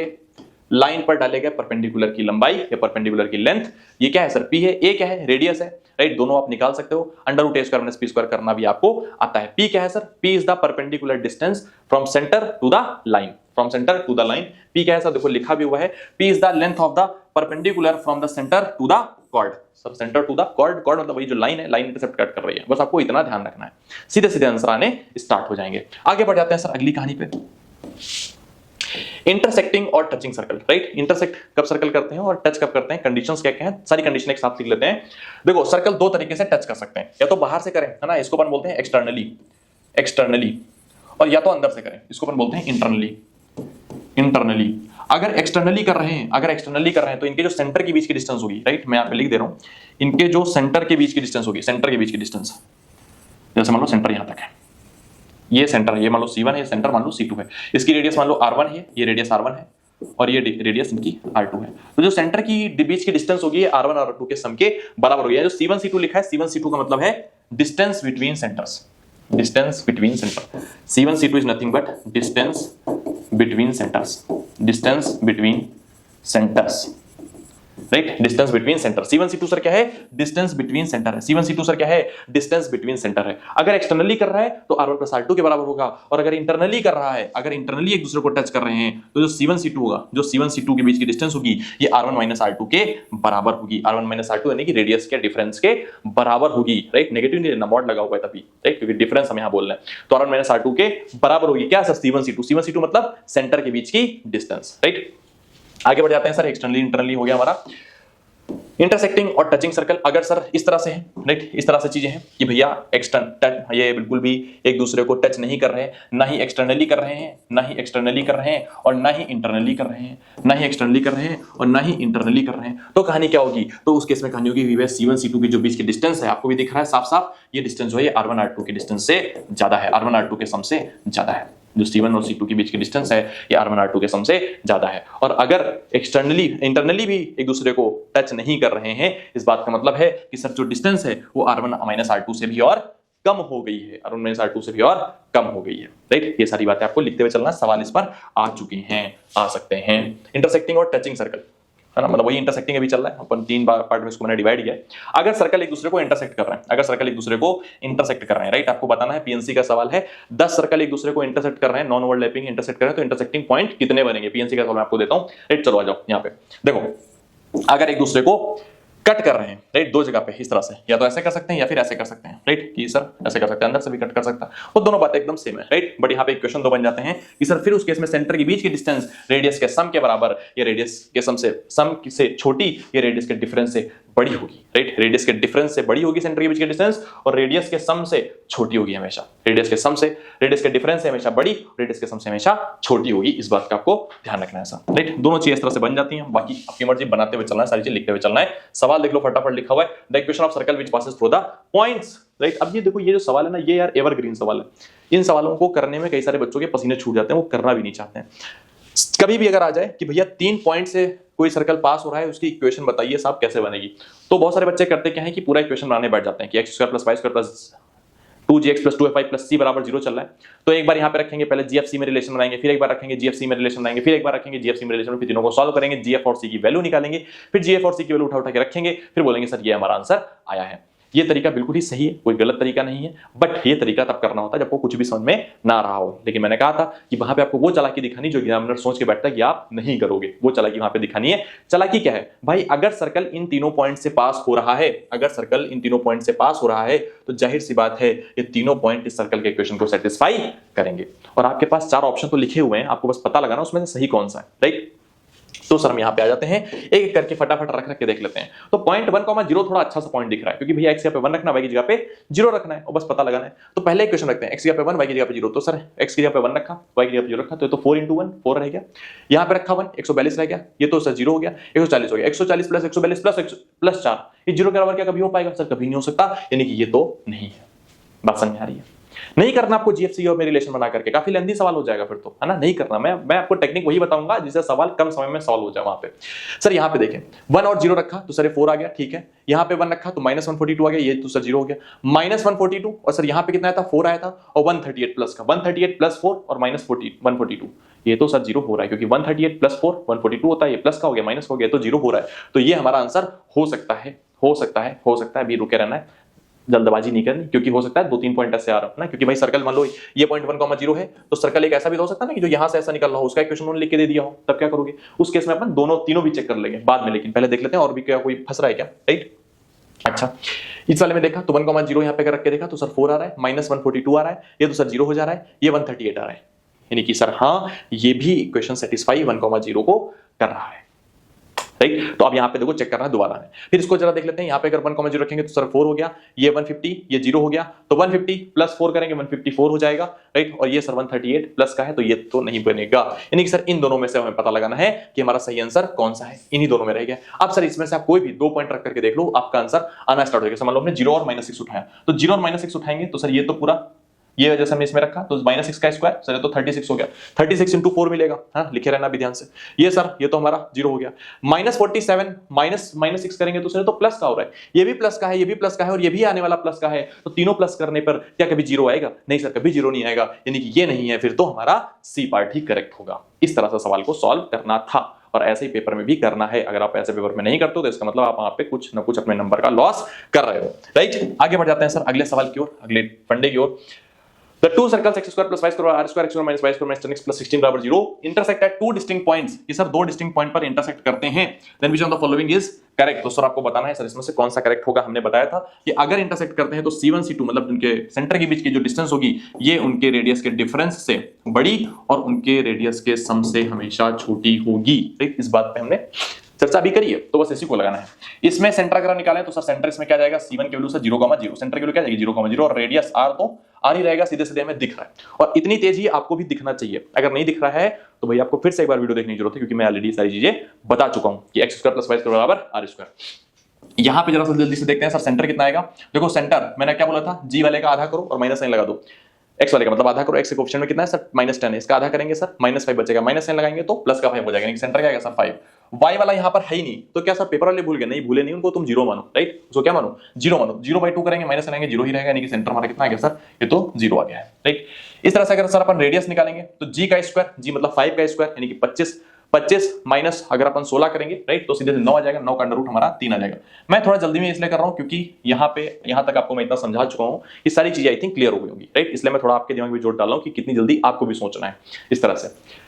सर r1 - r2 उठा के रख देते हैं, r1 - r2, राइट, रेडियस का डिफरेंस और सेंटर के बीच की दूरी। सेंटर के बीच की अगर दूरी निकालेंगे तो सर 5,0 से 0,0 की दूरी अगर निकालेंगे तो 5 - 0 का होल स्क्वायर, 0 में 0 का होल स्क्वायर, 25 अंडर रूट के अंदर आएगा तो 5। सेंटर के बीच की जो डिस्टेंस है C1 C2 जो है वो सर कितनी आ जाएगी 5 आ जाएगी, राइट। अब अगर अपन निकालें r1 + r2 कितना आएगा तो r + 3, r1 + r2 अगर अपन निकालेंगे, r1 + r2 अगर अपन निकालेंगे तो r + 3 आएगा। हमें पता है कि सर सेंटर की C1 C2 जो होना चाहिए वो r1 + r2 से छोटा ही होना चाहिए, यानी कि r + 3 से छोटा होना चाहिए। क्या जो डिस्टेंस यानी कि 5, तो 3 को अगर इधर भेज देंगे तो 5 में से अगर 3 चला जाएगा और इधर रहेगा, 5 में 3 के बचा 2, यानी कि r की वैल्यू 2 से बड़ी होनी चाहिए। पहली बात, r की वैल्यू 2 से बड़ी होनी चाहिए, राइट। तो यहां पे भी है और यहां पे भी है, तो कौन सा ऑप्शन चूज करेंगे आगे हम देखते हैं, राइट। फिर अपन इसको उठाते हैं कि दोनों का डिफरेंस यानी कि r - 3, दोनों का जो डिफरेंस होना चाहिए वो 5 से छोटा होना चाहिए, वो 5 से छोटा होना चाहिए। 3 को उधर भेज देंगे तो r 3 को अगर उधर भेजेंगे हो जाएगा 8, यानी कि r की वैल्यू 8 से छोटी भी होनी चाहिए। तो r की वैल्यू 2 से बड़ी और 8 से छोटी, सारी कंडीशन अपन ने उठा करके लगा दी, आंसर हमारा आ गया। उम्मीद करता हूं आपको समझ में आया होगा, राइट। क्योंकि इसमें कुछ ऐसा रॉकेट साइंस नहीं है, इसके अपन ने सेंटर पहले निकाला, रेडियस अपन ने लिखी, सेंटर निकाला, रेडियस लिखी। रेडियस कैसे निकाली, √g² + f² माइनस c से, राइट। g और f की वैल्यू देखो 5 और 0 थी, c की वैल्यू सर यहाँ पे ऑलरेडी दे रखी 16, उठा के रख दिया सर, हमारा सेंटर और रेडियस दोनों आ गए। ये फंडा अपन ने लगा दिया, एक बार हमने इतना पार्ट ले लिया और एक बार हमने इतना पार्ट ले लिया, दोनों करके हमने सॉल्व कर दिया। r की वैल्यू 2 से बड़ी और 8 से छोटी आ गई, सीधे टिक कर दिया, आगे बढ़ गए। 2017 फर्स्ट में आया वो सवाल है, कहानी क्लियर है, राइट। आगे बढ़ जाते हैं अगले सवाल की ओर, अगले फंडे की ओर, राइट। अगला फंडा हमारा यहां से स्टार्ट होता है कॉनिक का। Conic. A conic section or conic is locus of point which moves in a plane such that its distance from fixed point is in a ratio of fixed। ये सब लिखा हुआ है, राइट। मैं आपको एक सिंपल सीधी बात में समझाता हूँ, राइट। ऑल्दो लिखना भी जरूरी है क्योंकि वही बात है जो मैं समझा रहा हूँ, राइट। देखो अगर कोई अपन फिक्स पॉइंट ले लें और एक फिक्स अपन लाइन ले लें, अगर कोई अपन एक फिक्स पॉइंट ले लें और एक क्या है एक फिक्स लाइन ले लें और कोई पॉइंट इस तरह से मूव कराएं, कोई पॉइंट को हम इस तरह से मूव कराएं, मतलब आगे पीछे चलाएं कि इससे डिस्टेंस और इससे डिस्टेंस, दोनों डिस्टेंस हमेशा क्या है बराबर है। तो पॉइंट मान लो मैं ऐसे मूव करा रहा हूं तो ये डिस्टेंस हमेशा और ये डिस्टेंस हमेशा क्या है, दोनों बराबर है। बराबर अभी अपन पैराबोला के केस में बोलेंगे, बट अगर हम यहां बोले तो बोलेंगे दोनों का जो रेशियो होगा वो अगर कांस्टेंट रहे, दोनों का रेशियो कैसा रहे, फिक्स रहे। कि यहां मान लो रेशियो दोनों का ले रहे हैं तब भी 5 रेशियो 1 आ रहा है, यहां अगर ले रहे हैं तब भी 5 रेशियो 1 आ रहा है, आगे कहीं ले रहा है तब भी 5 रेशियो 1 आ रहा है, हमेशा क्या आ रहा है 5 रेशियो 1 आ रहा है। मतलब क्या है, फिक्स आ रहा है, 5 रेशियो 1 हमेशा नहीं आएगा। मतलब एक मैं बात बोल रहा हूं, हमेशा क्या आएगा, फिक्स आएगा, कांस्टेंट आएगा, कभी चेंज नहीं होगा।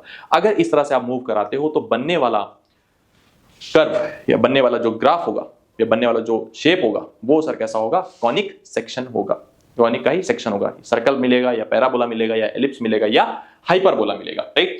तो वही बात यहां पर लिखी हुई है, कांस्टेंट रेशियो होगा क्या, परपेंडिकुलर डिस्टेंस और फिक्स पॉइंट से डिस्टेंस जो होगी उनका जो रेशियो होगा वो में से क्या होगा, कांस्टेंट रेशियो होगा। जो फिक्स पॉइंट यहां पर होता है उसको अपन बोलते हैं फोकस। जो हमेशा फिक्स पॉइंट रहता है इसको अपन ही क्या नाम देते हैं, सिर्फ फोकस है। जो फिक्स पॉइंट की मैंने बात करी थी इसको फोकस हमेशा कहेंगे। जो फिक्स लाइन की मैंने बात करी थी इसको हमेशा क्या बोलेंगे, डायरेक्ट्रिक्स बोलेंगे, राइट। हिंदी में नियता बोलते हैं और फोकस को नाभि बोलते हैं। तो डायरेक्ट्रिक्स क्या बोलेंगे सर, नियता बोलेंगे, राइट। इस बात का आपको ध्यान रखना है। आगे बात है जिस हमने कांस्टेंट रेशियो की बात करी थी कि सर रेशियो हमेशा कांस्टेंट है, तो जो रेशियो जो आएगा, रेशियो जैसे 5:1 अभी अपन बोल रहे थे, तो जो रेशियो है उसको सर अपन इसेंट्रिसिटी बोलते हैं। उसको अपन क्या बोलते हैं, इसेंट्रिसिटी बोलते हैं या उत्केंद्रता बोलते हैं, इसेंट्रिसिटी बोलते हैं। उसको क्या बोलते हैं सर, इसेंट्रिसिटी बोलते हैं। क्या है सर, रेशियो को। अब एक बात सुनना, रेशियो ये किसका था, डिस्टेंसेस का रेशियो था। तो रेशियो कभी भी नेगेटिव नहीं हो सकता है, राइट। रेशियो कभी भी नेगेटिव नहीं होगा, इस बात का आपको ध्यान रखना। रेशियो में से कैसा आएगा, पॉजिटिव आएगा, यानी कि इसेंट्रिसिटी की वैल्यू हमेशा क्या आएगी, पॉजिटिव आएगी। इसेंट्रिसिटी की वैल्यू यानी कि ई की वैल्यू, राइट। अभी अपन आगे चल के इसको ई से डिनोट करेंगे, डिनोटेड बाय ये देखो लिखा भी हुआ है, the line passing through the focus and perpendicular to the directrix is called axis. कि कोई भी लाइन जो फिक्स पॉइंट यानी कि फोकस से पास हो रही है और डायरेक्ट्रिक्स पे परपेंडिकुलर है, तो इस लाइन को अपन क्या बोलते हैं सर, इस लाइन को एक्सिस बोलते हैं। एक्सिस ये सर हमारा क्या है, ये हमारा फोकस है, ये हमारी क्या है, ये हमारी डायरेक्ट्रिक्स है, राइट। अगर कोई पॉइंट इस तरह से है जिसकी फोकस है डिस्टेंस मान लो ये s है, ये p है, और इस पे परपेंडिकुलर डिस्टेंस मान लो pm है, राइट। तो ps अपॉन pm जो है ये सर इसेंट्रिसिटी का फार्मूला है, ps अपॉन pm। बस इतना आपको ध्यान रखना है। आगे की बात है, a point of intersection for conic section with its axis is called vertex, right. कि जो कॉनिक सेक्शन आप बनाओगे, जैसे मान लो आपने कुछ ऐसा कॉनिक सेक्शन बनाया सर, ऐसा कुछ कॉनिक सेक्शन बना, तो ये जहां पर एक्सिस को कट करेगा, इसको अपन क्या बोलते हैं, वर्टेक्स बोलते हैं। वर्टेक्स यानी कि शीर्ष बोलते हैं, हिंदी में इसको शीर्ष बोलते हैं या इंग्लिश में इसको वर्टेक्स नाम दिया जाएगा। सर ये क्या है, वर्टेक्स है। ये सारी जनरल बातें हो गई। अब हम धीरे धीरे करके एक एक करके सारी बातें करते हैं। इसेंट्रिसिटी ई के बारे में मैं कुछ बातें आपको फटाफट यहां पे लिखवाना चाहूंगा, जो आपको भी लिखनी है और समझनी भी है। इसेंट्रिसिटी जो हमने कॉनिक सेक्शन के लिए बोली है, सबके लिए अलग अलग होती है। अगर हम कॉनिक सेक्शन पहला उठाएं जो सर्कल, जिसको हम ऑलरेडी डिस्कस कर चुके हैं, उसके लिए इसेंट्रिसिटी की वैल्यू 0 होती है। ई बराबर क्या होती है, 0 होती है। अगर हम बात करें पैराबोला के लिए, इसको आगे भी अपन डिस्कस करने वाले हैं, इसकी इसेंट्रिसिटी की वैल्यू हमेशा 1 होती है। ये बातें लिखने वाली हैं। इसके बाद में अगर अपन बात करें एलिप्स की, तो इसकी इसेंट्रिसिटी की वैल्यू लेस देन 1 होती है, लेस देन 1। और इसेंट्रिसिटी की वैल्यू कभी भी 0 से छोटी नहीं होती है, कभी भी नेगेटिव नहीं होती है। तो इसकी एलिप्स के लिए वैल्यू 0 से लेकर के 1 के बीच में होती है। और अगर हाइपरबोला की बात करें तो सर इसके लिए इसेंट्रिसिटी की वैल्यू 1 से बड़ी होती है, और कहां तक जा सकती है हमें भी नहीं पता है। अगर रेक्टेंगुलर हाइपरबोला की बात करें, रेक्टेंगुलर हाइपरबोला, अभी मैं आगे सब कुछ पढ़ाऊंगा कि सारी बातें क्या होती हैं, रेक्टेंगुलर हाइपरबोला वगैरह क्या होता है, बट यहां पे लिखना चाहो तो लिख लो, इसके लिए इसेंट्रिसिटी की वैल्यू √2 होती है। रेक्टेंगुलर हाइपरबोला के लिए इसेंट्रिसिटी की वैल्यू कितनी होती है सर, √2 होती है, राइट। ये सारी छोटी छोटी बातें हैं, बट डायरेक्टली सवाल में आती है इसलिए लिखना जरूरी हो चुका है। आगे बढ़ जाते हैं सर अगली कहानी पर। अब अपन पैराबोला से कहानी स्टार्ट करते हैं, पैराबोला से, यानी कि परवलय, है ना। परवलय या पैराबोला साहब कॉनिक सेक्शन का दूसरा पार्ट। हमने पहला पार्ट क्या समझा, पहला पार्ट हमने सर्कल को, अब हम समझने वाले हैं सर ये पैराबोला या परवलय है क्या, पूरी कहानी को, राइट। हमने अभी भी एक बात की चर्चा करी कॉनिक सेक्शन के बारे में। सर कॉनिक सेक्शन क्या होता है, एक फिक्स पॉइंट, एक फिक्स लाइन होनी चाहिए, और जिससे अगर कोई डिस्टेंस ली जाए किसी पॉइंट की तो हमेशा क्या है, कांस्टेंट रेशियो है। डिस्टेंस का जो रेशियो है वो कैसा रहे, हमेशा कांस्टेंट रेशियो रहे, उसको कॉनिक सेक्शन कहते हैं। और जो रेशियो होता है इसी को अपन इसेंट्रिसिटी कहते हैं। ये सारी बातें अपन कर चुके हैं, राइट। तो एक करके यहाँ पे बनाना थोड़ा सा स्टार्ट करते हैं कि सर मान लो मेरे पास एक कोई फिक्स लाइन है, सॉरी फिक्स पॉइंट है और कोई फिक्स लाइन है। अब अगर मैं कोई ऐसा पॉइंट लेना स्टार्ट कर दूं, जिसकी डिस्टेंस इस पॉइंट से और इस लाइन से, दोनों से जो डिस्टेंस है वो एकदम सेम टू सेम रहे, दोनों से डिस्टेंस कैसी रहे, एकदम सेम टू सेम रहे, यानी कि इक्वल रहे। अब मैं ऐसा कोई पॉइंट लूंगा इस पॉइंट और लाइन के बीच में, चाहे यहां लूं, चाहे यहां लूं, चाहे यहां, ऐसा करके मैं कई पॉइंट सारे कर लूं और सबको मिलाऊं, यानी कि मैं लोकस बनाऊं उस पॉइंट का। तो सर जो लोकस बनेगा सर इसी को अपन क्या बोलेंगे, सही हमारा क्या है, पैराबोला है। यानी कि हमने यहाँ पे क्या कहा है, हमने बोला है फिक्स पॉइंट से इस पॉइंट की डिस्टेंस और इसके परपेंडिकुलर डिस्टेंस दोनों क्या हो, बराबर हो। यानी कि अगर मान लो ये पॉइंट P है, राइट, कोई पॉइंट अपन जनरल मान लेते हैं कि सर मान लिया हमने पॉइंट P है, P की एस से, एस मतलब फोकस है ना, फोकस मतलब फिक्स पॉइंट से डिस्टेंस, और इसकी परपेंडिकुलर डिस्टेंस सर ये दोनों क्या हो, अगर बराबर हो तो सर इसको क्या बोलते हैं, पैराबोला बोलते हैं। अगर यहाँ पे अपन रेशियो ले, रेशियो क्या आएगा sir, PS upon PM, ratio क्या आएगा, पीएस अपॉन पीएम, और ये क्या आएगा, फिक्स आएगा, और इसकी वैल्यू इसेंट्रिसिटी के बराबर होगी। हमें पता है पीएस और पीएम पैराबोला के केस में क्या होते हैं, बराबर होते हैं, यानी कि अगर हम लिखना चाहेंगे सर यहाँ पे पीएस बराबर पीएम तो दोनों आपस में कट जाएंगे, हमारी इसेंट्रिसिटी की वैल्यू कितनी आ जाएगी, 1, यानी कि पैराबोला के लिए इसेंट्रिसिटी की वैल्यू कितनी होती है, 1 होती है। और क्यों होती है, क्योंकि सर यहाँ से फिक्स पॉइंट से पॉइंट की डिस्टेंस और पर इस पॉइंट से फिक्स लाइन पर डालेगा परपेंडिकुलर की लेंथ, दोनों का रेशियो क्या रहता है, सेम रहता है। बस इतना आपको पता होना चाहिए, और एनडी वाले इतने चालाक है, इसी पर सवाल पूछ लेते हैं, इसी पर सवाल। अभी आप देखोगे 2024 फर्स्ट में भी आया हुआ सवाल इसी पर है, राइट। तो सर ये जो भी आकृति आपको दिख रही है, ये जो भी कर्व आपको दिख रहा है, ये क्या है सर, ये पैराबोला है। ये क्या है, ये पैराबोला है, राइट। अब पैराबोला के बारे में थोड़ा बहुत जानते हैं आगे चल करके, राइट, क्या क्या कहानी है, कैसी कैसी कहानी है parabola.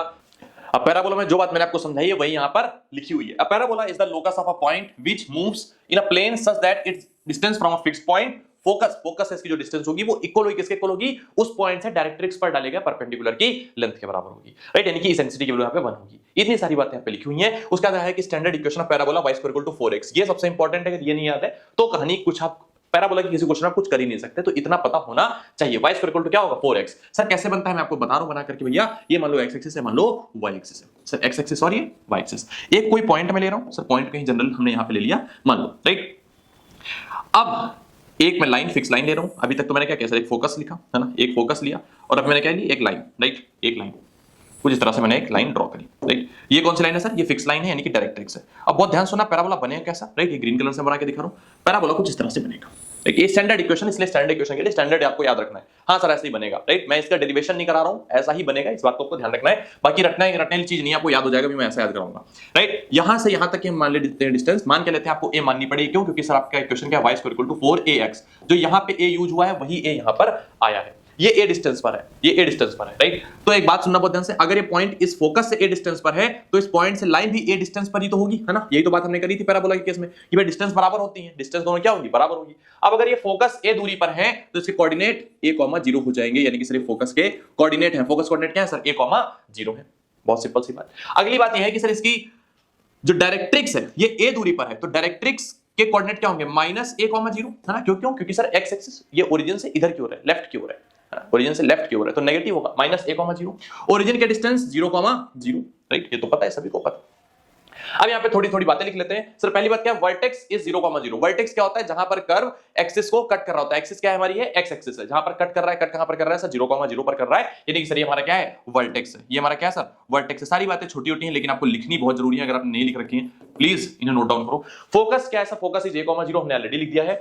Axis is y equal to 0। Axis कौन सी सर, हमारी एक्सिस x एक्सिस है, x एक्सिस है, और x एक्सिस का मतलब होता है कि यहां पर y कोऑर्डिनेट हमेशा 0 रहेगा, यानी कि इसका इक्वेशन क्या होता है, y इक्वल टू 0। x का इक्वेशन क्या होता है, y equal to 0। Directrix is x plus a बराबर 0। ये इंपॉर्टेंट है सर। ये कैसे निकल कर क्या है, अरे देखो ये डायरेक्ट्रिक्स जो है ये y एक्सिस क्या है, पैरेलल है, तो y एक्सिस से कितनी दूरी, मतलब 0, 0 से कितनी दूरी चली सर, a दूरी चली है, नेगेटिव की ओर, राइट, नेगेटिव की ओर, यानी कि इसने x पर नेगेटिव की ओर -a दूरी चली है, यानी कि हम अगर इसको लिखना चाहें तो लिख सकते हैं x प्लस a बराबर 0, या फिर आप ऊपर लाइन लिख के छोड़ दो, दोनों ही बात एकदम सेम है कि x पर -a दूरी चली, यानी कि x बराबर -a। अगर भाई पैरेलल है, y पे कोई दूरी चली नहीं, है ना, y पे तो यहाँ पे ऐसे पैरेलल लाइन ना, y एक्सिस के क्या है, पैरेलल है सर। x पे कितनी दूरी चली सर, -a दूरी चली, हमेशा -a दूरी चलेगी, हाँ सर हमेशा -a दूरी चलेगी, यानी कि x बराबर -a। कल को अगर बोलता कोई y एक्सिस के पैरेलल है तो y बराबर -a, y बराबर -a, फिर ये लिख देते हैं, सॉरी x एक्सिस के पैरेलल है तो y बराबर -a, y एक्सिस के पैरेलल है तो x बराबर फिक्स रहेगा फिर तो, राइट। बस इतनी बात आपको ध्यान रखनी है सर, ये स्टैंडर्ड बातें सारी हो गई, और इसमें कुछ भी ऐसा रॉकेट साइंस नहीं है जो आपको जानने की जरूरत है, इतनी चीजें आपको पता होनी चाहिए, राइट। अब हम आगे चलते हैं, धीरे धीरे इन सारी बातों पर डिटेल में डिस्कशन करते हैं, ये सारी चीजें और इसमें क्या क्या अपन जोड़ सकते हैं। Sir what is focal distance, distance of a point on the parabola from the focus is called focus distance, right. इस कहानी का मतलब क्या है, फटाक से छोटा सा यहाँ पैराबोला आपको बना के समझाता हूं। मान लो पैराबोला ऐसा कुछ बना हुआ है, पैराबोला ऐसा कुछ बना हुआ है, तो डिस्टेंस ऑफ अ पॉइंट, इस पॉइंट, कोई पॉइंट पैराबोला पर अगर हम ले, उसकी जो फोकस से डिस्टेंस होगी, उसकी जो फोकस से डिस्टेंस होगी, इसी को सर अपन फोकल डिस्टेंस कहेंगे। इसको अपन क्या कहेंगे, फोकल डिस्टेंस कहेंगे।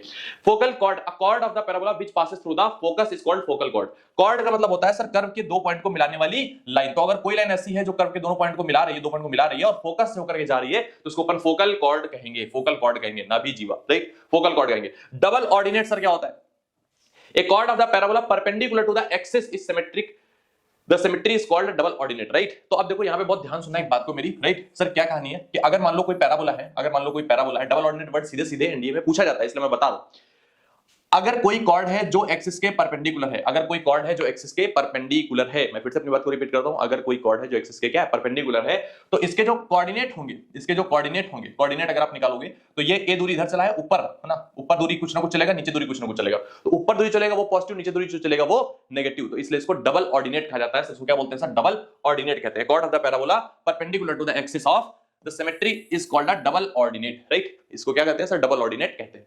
Latus rectum, sir what is latus rectum? A double ordinate passing through the focus, right, double ordinate मतलब जो ऐसे परपेंडिकुलर है जो फोकस से पास हो रही है, डबल ऑर्डिनेट मतलब जो परपेंडिकुलर हो एक्सिस के और कहां से पास हो रही हो, अगर फोकस से पास हो रही हो, अगर फोकस से पास हो रही हो तो सर उसको लेटस रेक्टम कहते हैं या ना भी लंब कहते हैं, लेटस रेक्टम कहते हैं या ना भी लंब कहते हैं।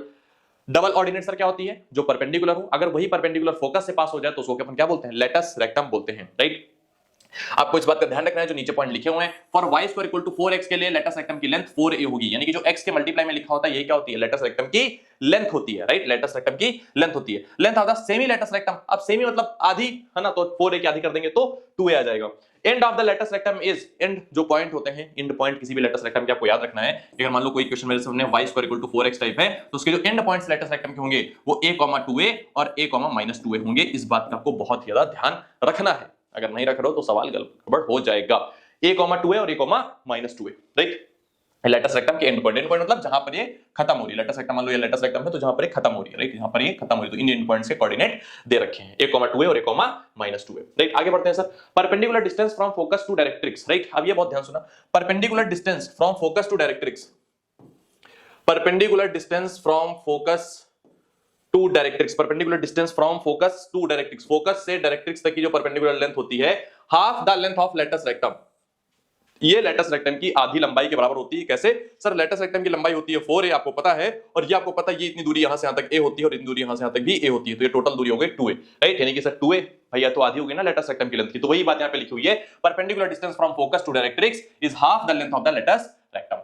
Vertex is mid point of the focus, sir जो वर्टेक्स होता है आपको पता है, यहां पे दिख भी रहा है सर, जो वर्टेक्स है क्या है सर, मिड पॉइंट है, ए दूरी इधर, ए दूरी इधर, the point of intersection of directrix and axis, है ना, vertex is the mid point of the focus, focus और point of intersection of directrix and axis, directrix और एक्सिस जहां पर कट कर रही है वो और फोकस दोनों के क्या होता है, मिड पॉइंट होता है, क्या होता है, मिड पॉइंट होता है, मिड पॉइंट को क्या कहते हैं, वर्टेक्स कहते हैं, right. Two parabolas are said to be equal if they have the same length of latus rectum, दो पैराबोला हम तभी इक्वल कहे जाएंगे जब वो same length of latus rectum उनकी हो। अगर लेटस रेक्टम की लेंथ दोनों पैराबोला के लिए सेम है तो आप बोलोगे हमेशा कि सर क्या है, दोनों सेम पैराबोला है, राइट। आगे बढ़ जाते हैं सर अगली कहानी की ओर,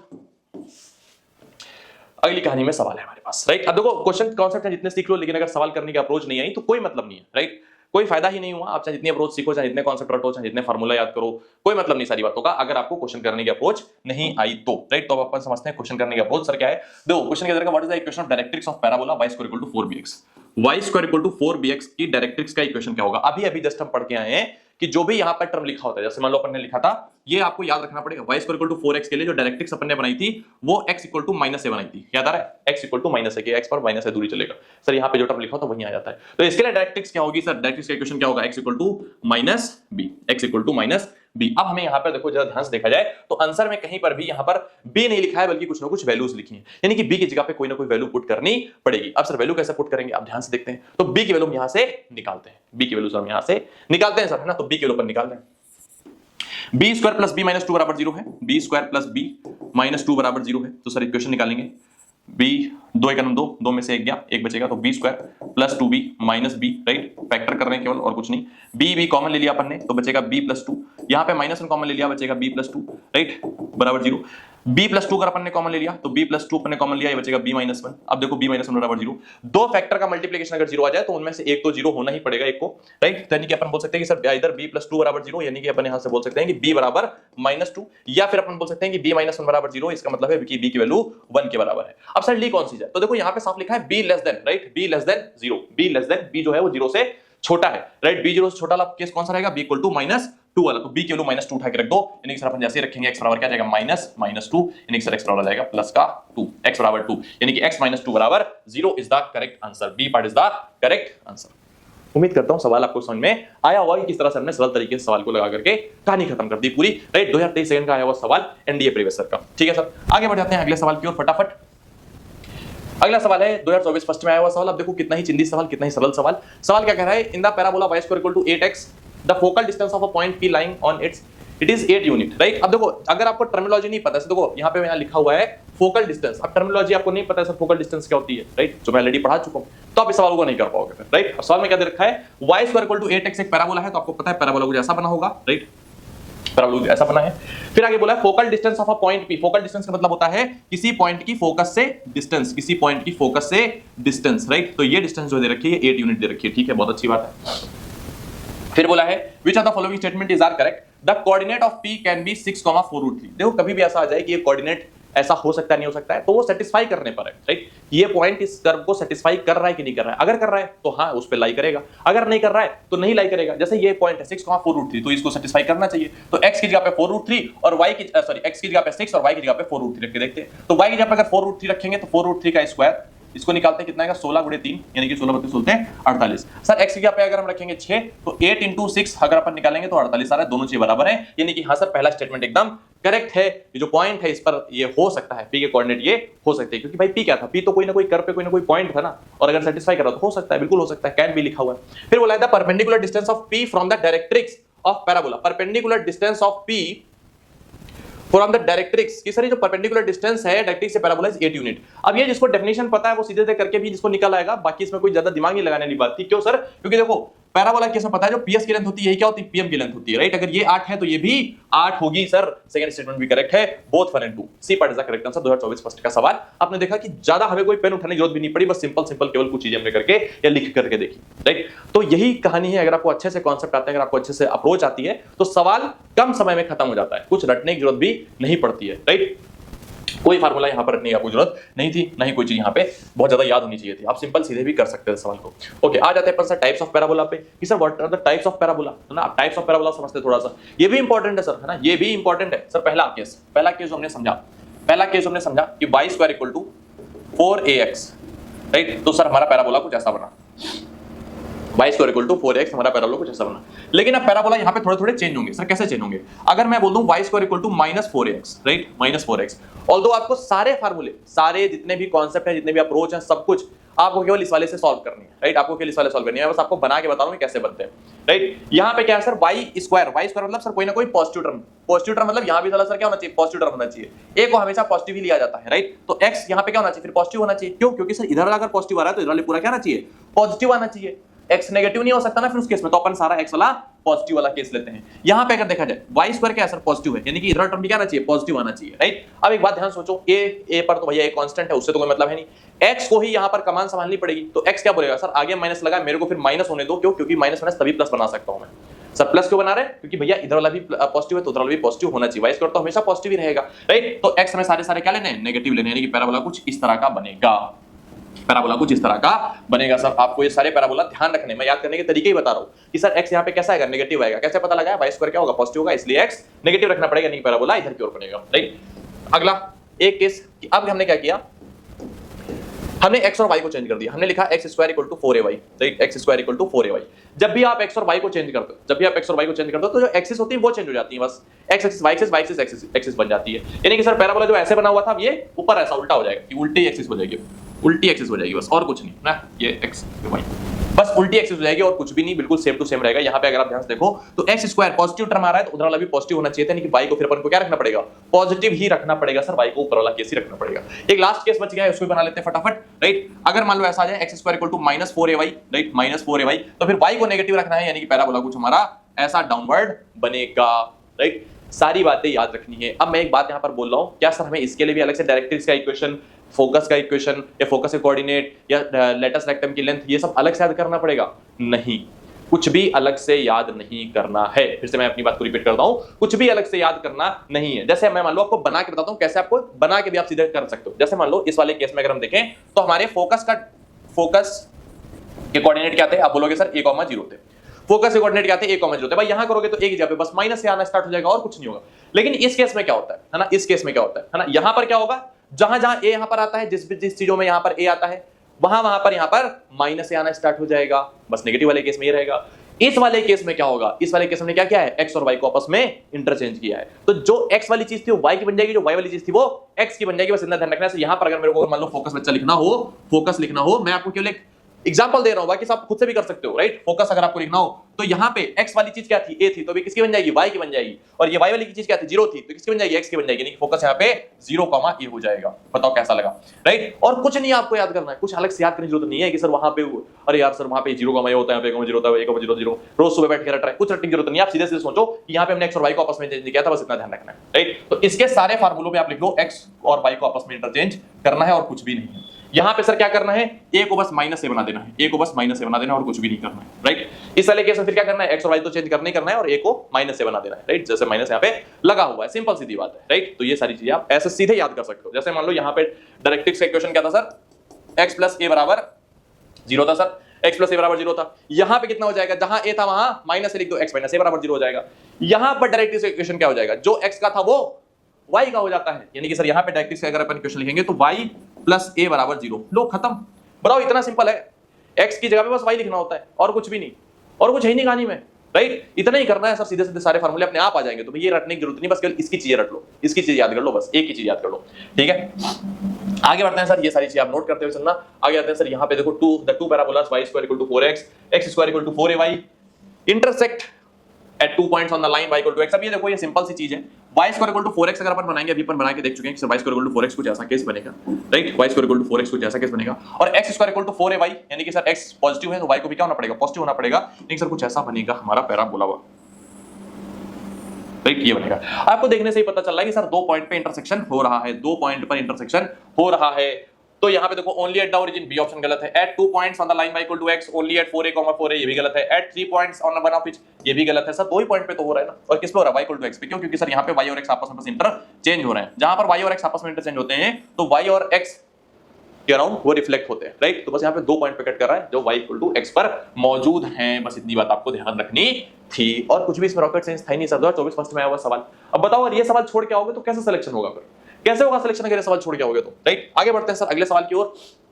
अगला सवाल अब नहीं है, हमारा अगला कॉन्सेप्ट आ चुका है, एलिप्स हमारे सामने, या दीर्घवृत्त की अपन बातें करते हैं। पैराबोला जितना पढ़ा दिया उतना ही बहुत है, मोर देन इनफ है आपके लिए सारे सवाल लगाने के लिए, राइट। एलिप्स की बात करते हैं, दीर्घवृत्त की बातें अपन करते हैं। सर दीर्घवृत्त एलिप्स है क्या,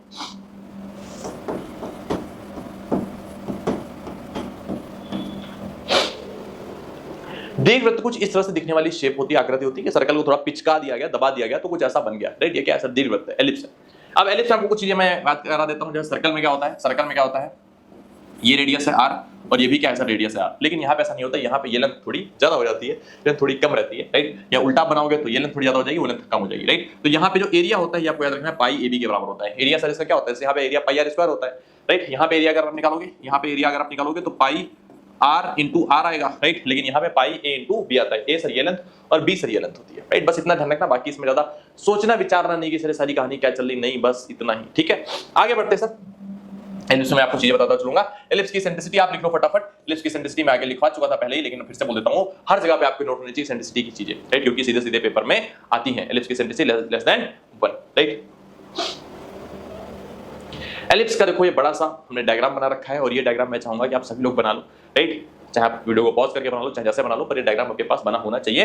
मैं सारी बातें यहाँ पे एक एक करके एक्सप्लेन करता हुआ चलता हूँ, राइट। जैसे सर ये जहां पर x एक्सिस और ये x एक्सिस है और ये क्या है y एक्सिस है, मैं कुछ ऐसा एलिप्स मैंने बनाया है, मैं हर चीज एक्सप्लेन करूंगा, बस ध्यान सुनना, राइट, बाद में बना लेना। जहां पर x एक्सिस y एक्सिस आपस में कट करते हैं उसको सर अपन सेंटर बोलते हैं। यहाँ पे c सर क्या है, यहाँ पे c क्या है, c यहाँ पर सेंटर है, राइट। जैसे वहां पे सर्कल में सेंटर होता है, वैसे यहाँ भी क्या होता है, सेंटर होता है, राइट। यहां पर 2 फोकस पाए जाते हैं। यहां पर सर क्या है, कितने फोकस होते हैं सर, 2 फोकस होते हैं, एक a, 0 और एक -a, 0। जैसे वहां पे पैराबोला में a, 0 -a, 0 होता है, यहाँ पे ae हो जाता है। ए मतलब यहाँ पे इसेंट्रिसिटी से, ई का मतलब यहाँ पे इसेंट्रिसिटी से है। फोकस होते हैं सर 2 फोकस होते हैं, एक a, 0 एक -a, 0।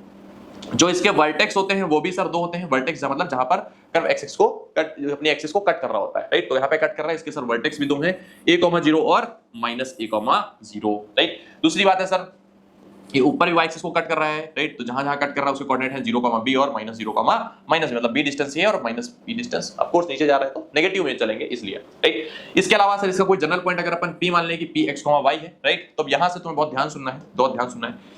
ये डिस्टेंस का जो सम होता है, ये डिस्टेंस का जो सम होता है, ये हमेशा कांस्टेंट होता है कि अगर कोई बालक या कोई भी इंसान या कोई भी व्यक्ति या कोई बालिका कुछ ऐसे इस प्रकार से मूवमेंट कर रही है, कर रहा है, राइट, कि उसकी जो डिस्टेंस का सम है 2 पॉइंट से डिस्टेंस का जो सम है वो फिक्स है कि सर यहां से ये डिस्टेंस, यहां से डिस्टेंस चेंज हो सकती है, लेकिन इनका जो सम आ रहा है, जो टोटल सम आ रहा है वो फिक्स है, राइट, वो पूरी तरीके से फिक्स है।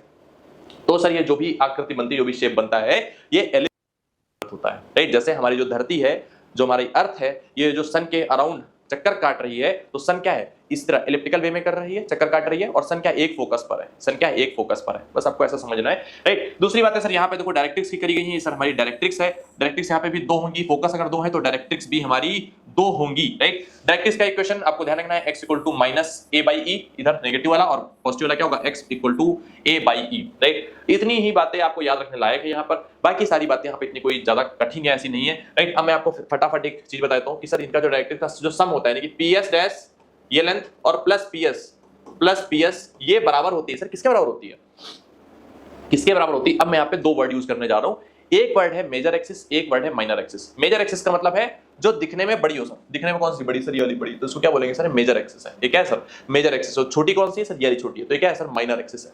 ये सर यहां से यहां तक मेजर एक्सिस कही जाएगी, राइट। मेजर एक्सिस, इसकी लेंथ कितनी होगी सर, मेजर एक्सिस की लेंथ, भाई माइनस ए दूरी इधर चला है, ए दूरी इधर चला है, तो 2a, सर इसको अपन बोलेंगे मेजर एक्सिस की लेंथ, राइट, मेजर एक्सिस। और माइनर एक्सिस क्या होगी सर, जो ये दूरी चली b से b डैश तक, राइट, तो b से b डैश तक चली हुई लेंथ को अपन माइनर एक्सिस कहेंगे, राइट। b से b डैश तक चली हुई लेंथ को अपन माइनर एक्सिस कहेंगे। ये जो लेंथ मैंने चली है पिंक कलर से, ये है सर माइनर एक्सिस। जो छोटी लेंथ होती है उसको माइनर एक्सिस बोलते हैं। इसकी लेंथ कितनी होती है सर, 2b, b ऊपर चला है, माइनस b नीचे चला है, तो माइनर एक्सिस की लेंथ हो गई 2b, मेजर एक्सिस की लेंथ हो गई 2a, और जो PS डैश प्लस PS होती है, ये सर मेजर एक्सिस की लेंथ के बराबर होती है, लेंथ ऑफ मेजर एक्सिस यानी कि 2a, राइट। या सब लिखो लेंथ ऑफ मेजर एक्सिस। ये सारी बातें आपको लिखने को मिलेंगी, लेकिन ये इस डायग्राम के साथ में आपको चीजें जो नोट करवा रहा हूं, ये आपके पास नोट होनी चाहिए। इसका जो स्टैंडर्ड फॉर्म होता है, स्टैंडर्ड फॉर्म एलिप्स का जो स्टैंडर्ड फॉर्म है वो है x square upon a square plus y square upon b square equal to 1। x square upon a square plus y square upon b square equal to 1, ये इसका standard form है। यहाँ पर a ये distance है, b ये distance है, सारी चीजें आपको दे रखी हैं। साथ ही साथ इसमें यहाँ पे बगल में लिखो, इसेंट्रिसिटी का जो फार्मूला होता है वो होता है 1 माइनस, क्योंकि इसकी इसेंट्रिसिटी 1 से हमेशा कम रहेगी इसलिए 1 minus, right, 1 minus minor axis, length of minor axis upon length of major axis, length of minor axis upon length of major axis का स्क्वायर, राइट। इसेंट्रिसिटी का फार्मूला क्या लिखेंगे, under root 1 minus minor axis upon major axis की length का whole square, right. ये बात आपको याद रखनी है, ये फार्मूला भूलना नहीं जब तक पेपर ना हो जाए, जब तक सिलेक्शन हो जाए फार्मूला भूलना नहीं, बस तब तक याद रखो, उसके बाद भूल जाना कोई दिक्कत नहीं, राइट। 1 माइनस माइनर एक्सिस का स्क्वायर अपॉन मेजर एक्सिस का स्क्वायर। और हर बार इस पे सवाल आता है, हर बार, मतलब मैं तो ये कहूंगा कि शायद ही कोई ऐसा ईयर हो इस पे इसेंट्रिसिटी पे सवाल ना आया हो, अदरवाइज हर साल इसेंट्रिसिटी पर सवाल आता ही आता है, हर पेपर में आता है, राइट। ये सारी बातों के साथ में आप इसका एक बार प्लीज डायग्राम फटाफट कॉपी पे नोट कर लो, राइट। मैं थोड़ा साइड हो जाता हूं, आप स्क्रीनशॉट भी ले सकते हो, बट मेक श्योर कि ये चीजें आपको याद रहे, ठीक है। रिवीजन करते समय आपको याद रहे कि हाँ ये ऐसा डायग्राम कुछ रिवाइज हमें करना है। सर आगे बढ़ जाते हैं, आगे यहाँ पे 2 वही चीजें लिखी जो मैं वहां पे लिखवा चुका हूँ, बट यहाँ पे वही थोड़ा सा ढंग से लिखी है, ढंग से वहां भी लिखी थी, यहाँ पे सफेद लिखी, वहां पे रंग बिरंगी लिखी थी। Standard equation of ellipse refer to its, ये सब बाकी दे रखा है, देखो ये दे रखा, सीधे सीधे अपन ने लिख दिया था। a ग्रेटर देन b हो, आपको दिख गया था कि सर मेजर एक्सिस वहां पे थी जो b से बड़ी थी, तो उस केस में जो b स्क्वायर की वैल्यू होती है a square 1 minus c square होती है। अब देखो ये याद नहीं होता, ये सर याद नहीं होता, कभी कभी हम भूल जाते हैं कि क्या है a b, ये सब याद नहीं होता, तो मैंने आपको जो याद करा रखा है, आपको बस वही याद रखना है कि इसेंट्रिसिटी की वैल्यू क्या याद रखनी है, 1 minus minor upon major, minor upon major और पूरे का होल स्क्वायर, राइट। माइनर यहाँ पे क्या है सर b, और मेजर क्या है a, 2b अपॉन 2 अगर तभी 2 कट जाएगा तो b अपॉन a बचेगा, अल्टीमेटली मिलेगा यही जाकर के, राइट। तो इस तरह से याद करो, माइनर अपॉन मेजर। ई क्या है सर, इसेंट्रिसिटी है जिसकी वैल्यू 0 से बड़ी और 1 से छोटी होगी। 0 के बराबर तो सर्कल हो जाएगा, 1 के बराबर तो पैराबोला हो जाएगा, राइट, बीच में रहेगा। फोकस सर मैं ऑलरेडी बता चुका हूं, a, 0 और माइनस a, 0 होते हैं, राइट। आगे बढ़ जाते हैं सर अगली कहानी पर, इसी की अगली कहानी इक्वेशन ऑफ डायरेक्ट्रिक्स। सर ये भी मैं ऑलरेडी बता चुका हूं, x बराबर a बाई ई और x बराबर minus a by E. Sir आप लिखना भी चाहो तो डायरेक्ट्रिक्स आप ऐसा लिख सकते हो, बना सकते हो कि भैया ये अगर एलिप्स है तो ये और ये डायरेक्ट्रिक्स थी हमारी यहाँ पर, राइट। इनके इक्वेशन यहाँ पे बाकायदा लिखे हुए। वर्टिसेस, ये सर वर्टिसेस जो पॉइंट थे ये वर्टिसेस थे, ये a और a डैश, राइट। ये भी मैं वहाँ पे पूरी चीजें बता चुका हूँ, कोई भी चीज मैंने छोड़ी नहीं, सब कुछ लिखवा चुका हूँ, आप देख सकते हो जाकर के, ठीक है सर। मतलब आप अपनी कॉपी पे देखो बना हुआ है, right. Major axis the line segment a dash in which the foci s and s dash, जहां जिसमें फोकाई होती है, फोकस होता है, लेंथ उसकी 2 होती है, कॉल्ड मेजर एक्सिस। यहाँ पे सर a b से बड़ा होता है, राइट। a क्या होता है सर, b से बड़ा होता है, देखो लिखा हुआ है। The point of intersection of major axis with directrix is called the foot of the directrix, right? Foot of the directrix वही मतलब जहां पर कट कर रही जाकर के वही फुट ऑफ द डायरेक्ट्रिक्स, और कुछ इसमें रॉकेट साइंस नहीं है सर, ठीक। Minor axis the y axis intersect है ना, ये बाकी चीजें लिखी है, सारी चीजें अपन कर चुके हैं, बस ये फॉर्म में लिखी हुई है, अगर आप लिखना चाहो तो लिख सकते हो, it's totally up to you. Principal axis sir क्या होती है, मेजर और माइनर दोनों को मिला करके अपन बोलते हैं कि दोनों क्या है, प्रिंसिपल एक्सिस है, दोनों को मिला करके बोलते हैं, है ना, माइनर मेजर, ऐसा नहीं कि माइनर प्रिंसिपल है मेजर प्रिंसिपल है, नहीं सर, दोनों प्रिंसिपल है, एक दोनों प्रिंसिपल है। सेंटर क्या होता है, the point in which bisect every chord of the conic drawn through called the centre of the conic, right. Centre of conic क्या होता है, जहां से भी आप कोई भी कॉर्ड ड्रॉ करोगे, कोई भी कॉर्ड आप ड्रॉ करोगे, कोई भी कॉर्ड आप ड्रॉ करोगे जो यहां से होकर के जाएगी तो इसको बाइसेक्ट कर देगा, राइट। इसको क्या कर देगा सर, बाइसेक्ट कर देगा, इसको अपन क्या बोलते हैं, सेंटर बोलते हैं। सेंटर 0,0 पर ही रहेगा, आप इस बात का ध्यान रखना, बहुत ही कम केस में आपको सेंटर कहीं और फिक्स करके देंगे, अदरवाइज यहीं पर देंगे, राइट। और इसका इक्वेशन क्या रहेगा सर, ये रहेगा diameter a chord of the conic which passes through the center is called diameter of the conic। Sir diameter वही है जो वहां पर कहानी थी सर्कल में, वही कहानी यहां पर भी diameter की, कि सेंटर से पास होने वाली कॉर्ड को diameter कहते हैं। फोकल कॉर्ड सर क्या होती है, chord which passes through a focus is called a focal chord, है ना सर। फोकल कॉर्ड क्या होती है, जो कॉर्ड फोकस से पास हो रही है सर उसको फोकल कॉर्ड कहते हैं, सिंपल सी बात है, राइट। डबल ऑर्डिनेट सर वही बात है, कॉर्ड परपेंडिकुलर टू जो वहां पड़ा था वही यहां पर है, कुछ भी चेंज नहीं है। Double a chord perpendicular to the major axis is called double ordinate, वहां पे केवल एक्सिस था क्योंकि वहां पे एक ही एक्सिस थी पैराबोला में, right. Latus rectum the focal chord perpendicular to the major axis, नहीं, और जाने वाली कहां से होनी चाहिए, perpendicular to the major axis. Focal chord यानी कि फोकस से होकर के जा रही हो कॉर्ड होनी चाहिए परपेंडिकुलर मेजर एक्सिस की होनी चाहिए सर, उसको ऊपर बोलेंगे latus rectum. Length of latus rectum यहां पे याद करने वाली बहुत ही इंपॉर्टेंट चीज है सर, और ये आपको याद होनी भी चाहिए, राइट। लेंथ होती है सर 2b स्क्वायर अपॉन ए, लेकिन 2b स्क्वायर अपॉन ए मत याद रखना, बहुत ज्यादा कंफ्यूजन क्रिएट हो जाती है, राइट। आप ऐसे याद कर सकते हो कि माइनर एक्सिस का square upon major axis, minor axis का स्क्वायर अपॉन मेजर एक्सिस, है ना। Length of, right, length of major axis, length of minor axis, तो लेंथ ऑफ माइनर एक्सिस आप लिखोगे तो 2b का whole square upon length of major axis यानी कि 2a, राइट। तो आपको समझ में आ जाएगा कि sir 4b square upon 2a, 2 से ये कट जाएगा, 2b स्क्वायर अपॉन a आ जाएगा। तो ये सर क्या है, लेंथ ऑफ लेटस रेक्टम है। आप ऐसा भी याद कर सकते हो कि सर जो छोटा वाला होगा उसका स्क्वायर करके ऊपर लिखना है, जो बड़ा वाला है उसको नीचे लिखना, और कुछ नहीं, राइट। बाकी ये सर इसके फॉर्म में दे रखा है, आप ये भी देख सकते हो। Equation of latus rectum x equal to plus minus a, right, क्योंकि भैया फोकस से जा रहा है परपेंडिकुलर है तो x इक्वल टू क्या जाएगा, प्लस माइनस ए आ जाएगा, और कोई भी इसमें रॉकेट साइंस नहीं है sir. End of latus rectum are, है ना, end of latus rectum are, ये भी केवल रटने वाली चीजें हैं सर। आपको यहाँ पे बना के मैं दिखा दूं कि भैया कुछ ऐसा बना होता है जब एलिप्स हमारा a,0 है ना, यहां से होकर के अगर कोई लाइन ऐसे जा रही है, राइट, यहां से होकर लाइन जा रही है, तो ये कोऑर्डिनेट जो होंगे, ये कोऑर्डिनेट जो होंगे, ये सर होते हैं एंड ऑफ लेटस रेक्टम। तो a ही तो फिक्स रहेगा, x वाला तो फिक्स रहेगा, y वाला चेंज होगा। y वाला सर क्या क्या हो सकता है sir, b square by a, और नीचे क्या हो जाएगा a minus b square by a। Sir क्यों, तभी तो लेंथ 2b स्क्वायर बाई आएगी, है ना। बाकी डेरिवेशन में कौन जा रहा है यार, इतनी बस चीजें आपको समझने के पॉइंट ऑफ व्यू से बता रहा हूं। दो लेटस रेक्टम होते हैं इसलिए 4 कोऑर्डिनेट आते हैं, दो लेटस रेक्टम होते हैं इसलिए 4 कोऑर्डिनेट आते हैं, चारों लिखे यहाँ पे हुए हैं। फोकल रेडियस, है ना, फोकल रेडियस सर क्या होती है, फोकल रेडियस यानी कि सर एसपी ए माइनस एक्स और S dash P A plus x, ये इतना ज्यादा इंपॉर्टेंट नहीं है, बस आपके लिए ये इंपॉर्टेंट है जो आपको ये याद होना चाहिए, जो मैंने ऑलरेडी यहाँ पे आगे लिखवा दिया है। इसेंट्रिसिटी का फार्मूला भी मैंने ऑलरेडी लिखवा दिया है, बी स्क्वायर और ए स्क्वायर वाला मत ज्यादा याद करना, माइनर अपॉन मेजर वाला ज्यादा याद करना, उसी सवाल जल्दी जल्दी बनेंगे, ठीक है। अपन एक साथ सवाल लगाएंगे, चिंता मत करो सर, सवाल क्यों नहीं हो रहे, सवाल होंगे एक साथ होंगे, एक साथ, है ना, पूरा एक बार कॉन्सेप्ट पढ़ लेते हैं, है ना। छोटे बच्चे तो रह नहीं है, पहले एक ए बनाना सिखा दिया, फिर ए पहले जाओ 10 पन्ने बना के लेगा, फिर बी बनाना, ऐसा नहीं, क्योंकि वहां पे तो पेपर में क्या होगा, सारे कई सारे चैप्टर के सवाल एक साथ आएंगे, तो अपन को वाली हैबिट डालनी है, ठीक है। The sum of the focal distance of any point, right, ये इंपॉर्टेंट पॉइंट है। Sum of focal distance of any point of the ellipse is equal to the major axis, right, जो मैं ऑलरेडी लिखवा चुका हूं कि ps प्लस ps डैश बराबर 2a, यानी कि मेजर एक्सिस की लेंथ के बराबर होता है sir. Minor axis is equal to semi major axis की लेंथ, ये भी सर चीजें वही है, distance of focus from the extremity, extremity की जो डिस्टेंस होती है minor axis equal to same major axis के बराबर होती है, a के बराबर होती है। If the equation of the ellipse is given x square upon a square plus y square b square equal to 1 and nothing is mentioned, then the rule is to assume that a is greater than b। अगर कुछ भी mention नहीं तो आप समझ जाना कि भैया यहाँ पे a और b, a b से बड़ा ही मानना है आपको, ठीक है। ऐसा मत मानना कि सर यहाँ पे कौन सा वाला लें, b से छोटा लें, ऐसे b से बड़ा लें, कुछ नहीं मेंशन है तो a b से बड़ा ही ले लेना, ठीक है। बाकी इसमें कुछ भी ऐसा नहीं है सर, सीधे सीधे एलिप्स के कई सारे सवाल हमने खत्म किए, मतलब कई सारे कॉन्सेप्ट में खत्म किया, अब सीधे सवालों पे आते हैं। सवाल सर क्या है, पहला सवाल हमारे सामने लिखा हुआ है, a man running around the race course, ठीक है सर, ऐसी सी बात हो रही थी कि वो भैया रेसेस कर रहा था। Sum of the distance of 2 flag post from him is always 10 metre. अब देखो जैसे इसने बोला कि सर 2 फ्लैग पोस्ट है, फ्लैग पोस्ट है, और उसकी जो डिस्टेंस है उस बंदे की वो हमेशा 10 मीटर है। इनकी जो डिस्टेंस का जो सम है, वो दौड़ रहा है, राइट, वो दौड़ रहा है, और उसकी डिस्टेंस का जो सम है वो हमेशा कांस्टेंट है। जैसे इसने बोल दिया आप तुरंत समझ जाओ एलिप्स की बातें चल रही हैं और कुछ भी यहाँ पे नहीं है, एलिप्स की बातें सर चल रही हैं और कुछ भी यहाँ पर नहीं है, यानी कि वो कुछ ऐसे रेस कोर्स ऐसे पाथ पे दौड़ रहा होगा, और ये जो फ्लैग पोस्ट है ये क्या होंगे, उसके फोकस होंगे और कुछ नहीं सर। 10 मीटर सर हमेशा डिस्टेंस है, 10 मीटर डिस्टेंस है, और आपको ये पता है कि जो डिस्टेंस होती है, 100 डिस्टेंस होती है, किसके बराबर होती है, 2a के बराबर होती है। लेकिन सर 2a बराबर यहाँ पर कितना है सर, 10 है। Distance between the flag post is 8 metre. Sir flag post के बीच में डिस्टेंस है वो 8 मीटर है, वो कितनी है, 8 मीटर है। अब इस बात को सुनो और समझने की कोशिश करो। फोकस के कोऑर्डिनेट a,0 और -a,0 होते हैं, तो फोकस के बीच की जो डिस्टेंस होगी कितनी होगी 2ae के बराबर होगी। सही बात है कि नहीं बताओ? अरे हाँ यार, तो ये कितनी दे रखी है 8 मीटर दे रखी है, ये आपको सोचना है वहां पे। अगर आप नहीं सोचोगे तो सवाल नहीं बनेगा। सोचना कैसे है मैं सिखा रहा हूं ना यार, राइट। तो 2ae बराबर सर 8 आ गया। अब बोला area of the path of enclosures, area of path बता दो। तो एरिया ऑफ पाथ हमें पता है कि सर इस केस में एरिया होता है पाई इंटू ए इंटू बी, पाई इंटू ए इंटू बी। सही बात है ना, पाई इंटू ए इंटू बी। ए तो मैं सर पता है सीधे सीधे, बी नहीं पता, बी को निकालना पड़ेगा, राइट। तो हमने एक बात सीखी थी कि भैया जो इसेंट्रिसिटी का फार्मूला होता है, राइट, इसेंट्रिसिटी का जो फार्मूला होता है वो होता है under root 1 minus minor upon major axis का होल स्क्वायर, राइट।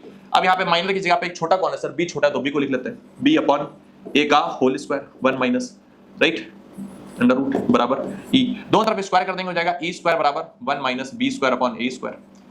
ए स्क्वायर इधर आ जाएगा, हो जाएगा ए स्क्वायर ई स्क्वायर बराबर ए square minus B square. A square E square की वैल्यू यहां से लिख सकते हैं सर कैसे, क्योंकि हम ए की वैल्यू निकाल सकते हैं, कितनी आ जाएगी 4 आ जाएगी। ए की वैल्यू कितनी आ गई सर 4 आ गई, तो ए की वैल्यू सर अपन यहाँ पे 4 रख सकते हैं, और ए की वैल्यू अगर निकालें तो अपन 5 रख सकते हैं, है ना। ए की वैल्यू कितनी रख सकते हैं 5 रख सकते हैं। तो ए की वैल्यू सर 4 का स्क्वायर बराबर 5 का स्क्वायर माइनस बी का स्क्वायर। बी इधर आ जाएगा 5 का स्क्वायर माइनस 4 का स्क्वायर, 25 माइनस 16 करेंगे सब 9 बचेगा। तो बी स्क्वायर बराबर अगर 9 है तो लोग ऐसा ही बोलते हैं कि बी को फिर 3 माना जा सकता है। बी की वैल्यू से कितनी होगी 3 होगी, राइट। माइनस 3 मत लेना, वो तो बस नेगेटिव चलिए, इसलिए बी बराबर सर कितना हो गया 3 हो गया। तो पाई ए बी, पाई इंटू ए, ए की वैल्यू सर 5 और बी की वैल्यू सर 3, तो 5 3 15 pi square unit is the correct answer. Square metre यहाँ पर है तो मीटर लगा दिया अपन ने। कहानी क्लियर है कि नहीं? अरे हाँ या ना, सिंपल कॉन्सेप्ट, सिंपल तरीके अगर आपको याद है तो ये सवाल आपके लिए कुछ भी नहीं है, कुछ भी है ही नहीं। आपको क्या इतना बस दिमाग में सेट होना चाहिए क्या डिस्टेंसेस क्या होती है, क्या चीज क्या होती है, वो चीज क्या होती है, बस इतना ही, कुछ और नहीं याद करने की जरूरत है। इतना अगर आपके दिमाग में फिक्स है, फोकस के कोऑर्डिनेट वगैरह फिक्स है, लेटस रेक्टम के कोऑर्डिनेट वगैरह फिक्स है, डायरेक्ट्रिक्स के कोऑर्डिनेट वगैरह फिक्स है, सवाल होते रहेंगे। कोई भी सवाल ऐसा नहीं होगा जो आपसे बच जाए, छूट जाए, right. The position of the point 1, 2 relative to the ellipse 2x square plus 7y square बराबर 20 is outside the ellipse, inside the ellipse but not at the focus, on the ellipse at the focus, right। अब देखो ये सवाल मैं आपको homework में देता हूँ। सब होमवर्क कैसे, इसके आप फोकस निकाल सकते हो क्या? अरे हाँ या ना, फोकस तो निकालने आते हैं ना, a,0 या 0 जो भी लग जाए यहाँ पे, फोकस लगा दिया अपन।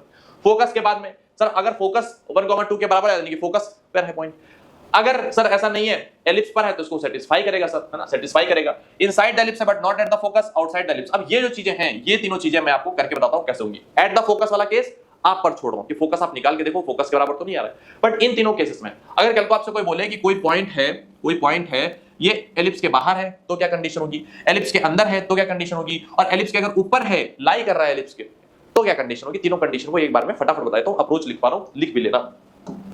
पहली चीज, अगर कोई पॉइंट x1 y1 है, अगर कोई पॉइंट x1 y1 है वो आउटसाइड है, राइट, आउटसाइड है। आउटसाइड वाले केस में क्या होगा कि सर अगर यहाँ पे आप x1 y1 x और y की जगह पे उठा के रखोगे, जैसे हमने यहाँ पे मान लो रखा x1 square plus 7 y1 square, है ना, रखा, तो ये जो कांस्टेंट पार्ट है भाई, यहाँ पे बराबर का साइन था, आउटसाइड अगर है तो इसकी वैल्यू कांस्टेंट पार्ट से ज्यादा हो जाएगी। बराबर साइन हटा करके बस ग्रेटर देन लगा दो, अगर बाहर है तो ग्रेटर देन का सिंबल आ जाएगा।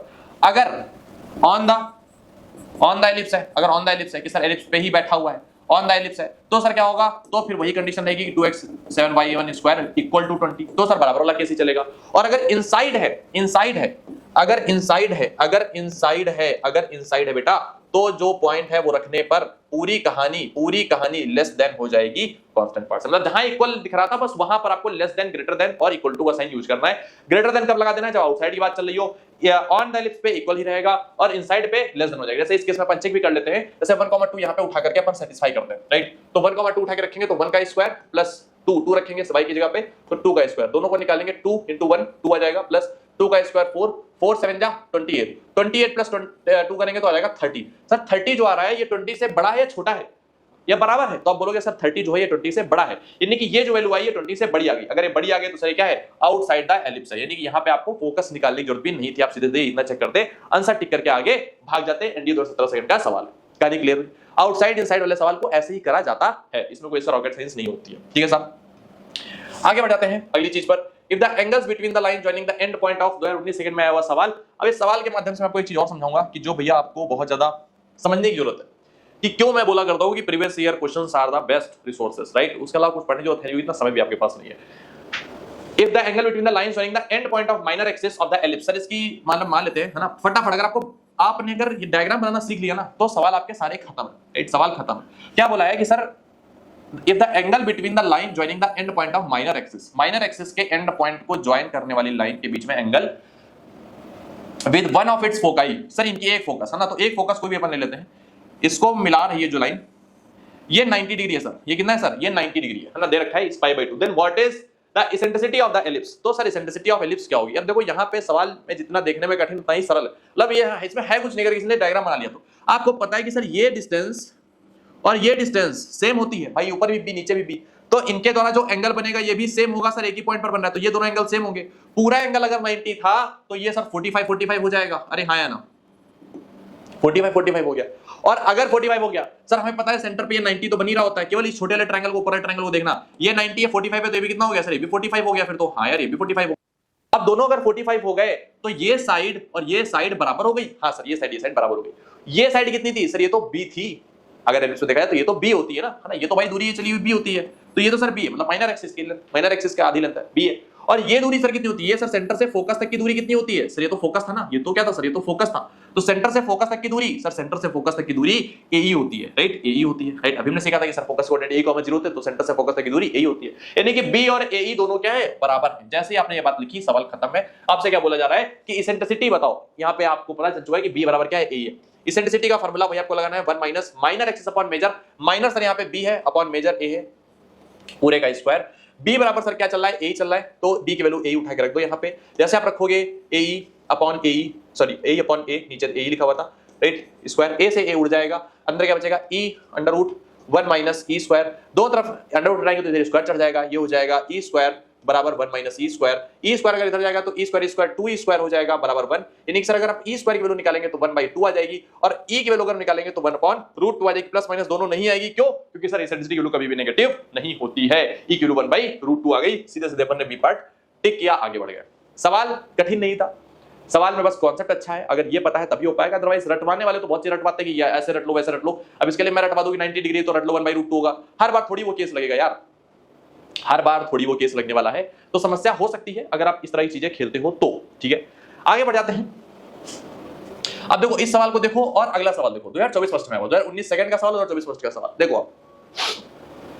What is the eccentricity of the ellipse with the angle between the straight line joining the foci to an extremity of minor axis is 90 degree. अब अगर वो कोई सवाल रट के भी गया होगा तब भी सवाल इससे ये नहीं बनेगा, क्योंकि डिफरेंट चीज है, पर पूछा वही है, लगभग वही है। अगर आपको कॉन्सेप्चुअल नॉलेज है तो आपका सवाल ही वही था।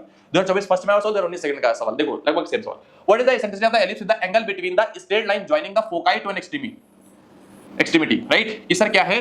फोकाई, दोनों फोकस हैं, straight line joining the foci to an extremity of minor axis. Sir इनकी फोकाई को एक्सट्रीमिटी माइनर एक्सिस, एक्सट्रीमिटी मतलब जहां पे खत्म हो रही है, उसको जॉइन करने पर सर कितना हो रहा है? 90 डिग्री एंगल बना रहा है, राइट? तो आपको बताना है इसेंट्रिसिटी कितनी होगी। अब यहां पर भी वही केस है, ध्यान से सुनना। कैसे सर? सर ये 90 डिग्री है, ये आपको पता है, ये लेंथ और ये लेंथ तो बराबर ही होती है, तो यानी कि ये 45 ये 45 ये 45, तो सर ये भी 45 हो जाए, क्योंकि सर ये 90 होता है, तो ये लेंथ क्या है सर? सॉरी ये लेंथ और ये लेंथ क्या है? बराबर हो गई। ये लेंथ और ये लेंथ क्या हो गई? बराबर हो गई। ये भी 45 ये भी 45, तो ये लेंथ और ये लेंथ, भाई अगर एंगल सेम हो तो अपोजिट साइड होती है क्या होती है? बराबर होती है। ये लेंथ सर कितनी थी? B थी, और ये लेंथ कितनी थी? AE थी, है ना? ये लेंथ कितनी थी? तो B बराबर AE। अब वही वाला फार्मूला फिर से लगा देना, तो B बराबर जब AE था तो आंसर क्या आया था? 1/√2, तो अपन ने 1/√2 लगा दिया। डी पर इसका करेक्ट आंसर 2024 फर्स्ट का सवाल। अब कहोगे सर पेपर में क्वेश्चन ही कठिन आ रहे हैं, तो पेपर में क्वेश्चन कठिन नहीं आ रहे हो तो बता के आ रहे हैं कि हम ये पूछेंगे, आप ये लगा के पढ़ के आना। आप पढ़ के नहीं जा रहे हो तो उनकी गलती थोड़ी ना है, राइट? उन्होंने तो बता दिया ना कि सर हम ऐसे सवाल पूछेंगे, अब आप पढ़ के नहीं जा रहे हो ऐसे सवाल, तो क्या करें? आप अगर पढ़े हो सरल सरल के चक्कर में कि हाँ भैया बस सरल सरल पढ़ लेते हो, इससे सरल कुछ हो सकता है क्या? बिना पेन उठाए, बहुत ज्यादा बिना कुछ काम किए मैंने 1 मिनट के अंदर आंसर दे दिया। आप भी चाहो 1 मिनट के अंदर आंसर दे सकते हो अगर आपने चीजें पढ़ रखी है तो, right? Another form of ellipse, right? अब देखो यहाँ पे मैं अनदर फॉर्म ऑफ एलिप्स बता रहा हूँ। इसके लिए बहुत सारे लोग फार्मूले रटवाते हैं, लेकिन मैं कोई फार्मूले नहीं रटवा रहा हूँ। आपने जो फार्मूले पहले याद कर रखे एलिप्स के लिए, बस वही याद रखना, उतना याद रखना है, बाकी कुछ अलग से पढ़ने की जरूरत इसमें नहीं है। देखो इसमें होता क्या है कि एलिप्स उल्टा हो जाता है। अभी तक क्या था? एलिप्स ऐसे बन रहा था, अब एलिप्स ऐसे बनेगा, राइट? इस केस में माइनर एक्सिस मेजर एक्सिस सब आपस में इंटरचेंज हो जाती है, कि मेजर एक्सिस केस में 2b हो जाएगी और माइनर एक्सिस 2a हो जाएगी, छोटी हो जाएगी, राइट?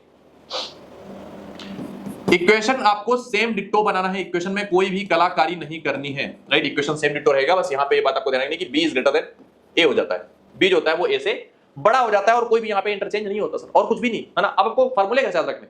जैसे उस वाले केस में याद करो, उस वाले केस में फोकस के कोऑर्डिनेट्स क्या थे? तो आप बोलोगे सर AE, G थे। यहां पे आपको करना क्या, मैं आपको तरीका बता रहा हूं। जितने भी फार्मूले आप यहां पे लिखोगे, A की जगह पे B आना चाहिए और B की जगह पे A आना चाहिए। जो फार्मूले आपने वहां के लिए याद किए थे उनमें क्या करना है? A की जगह पे B और B की जगह पे A। जो x वाली चीज थी वो y की हो जानी चाहिए, जो y वाली चीज थी वो x की हो जानी चाहिए। जैसे वहां पे आप याद करो, मैं आपको तरीका बता रहा हूं, जैसे वहां पे आप याद करो फोकस के कोऑर्डिनेट क्या थे, AE, 0 थे, सही बात है, AE, 0 थे। तो यहां पे क्या कर देंगे, a की जगह पे b लिख दिया तो b बन गया, और जो x का था तो वहां पे से यहां पे लिख रहे हैं फोकस, वहां पहले वाले क्या था, A, 0 था पहले वाले का, राइट, इस वाले का था फोकस क्या था, A, 0 था। तो a की जगह पे b लिखना है और b की जगह पे a, तो a क्या जहां था वहां पे क्या लिख दिया, b लिख दिया, तो b बन गया। और जो x की चीज थी y की बन गई, जो y की थी वो x बनी। ये किसकी चीज थी सर, ये x कोऑर्डिनेट लिखा है, x की थी, तो y की बन जाएगी। ये किसकी थी सर, y की थी, x की बन जाएगी, तो 0, b, लो बन गया फोकस। कहानी क्लियर है। a को b से चेंज कर दिया और b को a से चेंज कर दिया, x वाले सारे y लिख दिए, y वाले सारे x लिख दिया, और कुछ भी चेंज नहीं है सर, कुछ चेंज है ही नहीं, सारा सब कुछ एकदम डिट्टो सेम है। तो इस बात को ध्यान रखना है, मैं इसमें बहुत डिटेल में नहीं जा रहा हूं, आप कोई भी यहां पे लगाना चाहो। जैसे यहां पे क्या था सर, यहां पे अगर आप आपको डायरेक्ट इसका इक्वेशन था x बराबर a by e, तो यहां पे कितना हो जाएगा सर, x की जगह पे y, y की जगह पे x, तो यहां पे कितना हो जाएगा y बराबर, और a की जगह पे b by e, खत्म, प्लस माइनस लगा लो, बस इतना ही करना है। हाँ सर इतना ही करना है, a की जगह पे b, b की जगह पे a, x की जगह पे y, y की जगह पे x, राइट। इसमें मैं कोई अलग से फार्मूला कभी नहीं याद कराता हूं, इतना तो वैसे ही बटन हो जाता है, राइट। आगे बढ़ जाते हैं सर, हाइपरबोला की कहानी पढ़ते हैं। सर हाइपरबोला में क्या है, अब देखो अगर आपने एलिप्स पढ़ रखा है तो आपको हाइपरबोला में कुछ भी याद करने के लिए मैं नहीं कहूंगा, राइट, केवल एक फार्मूला छोड़ करके। आपने शायद जरासंध की कहानी सुनी होगी, मैं अगर नहीं सुनी तो मैं आपको सुनाता हूं, थोड़ी मैथोलॉजिकल स्टोरी है लेकिन आपको पता होनी चाहिए।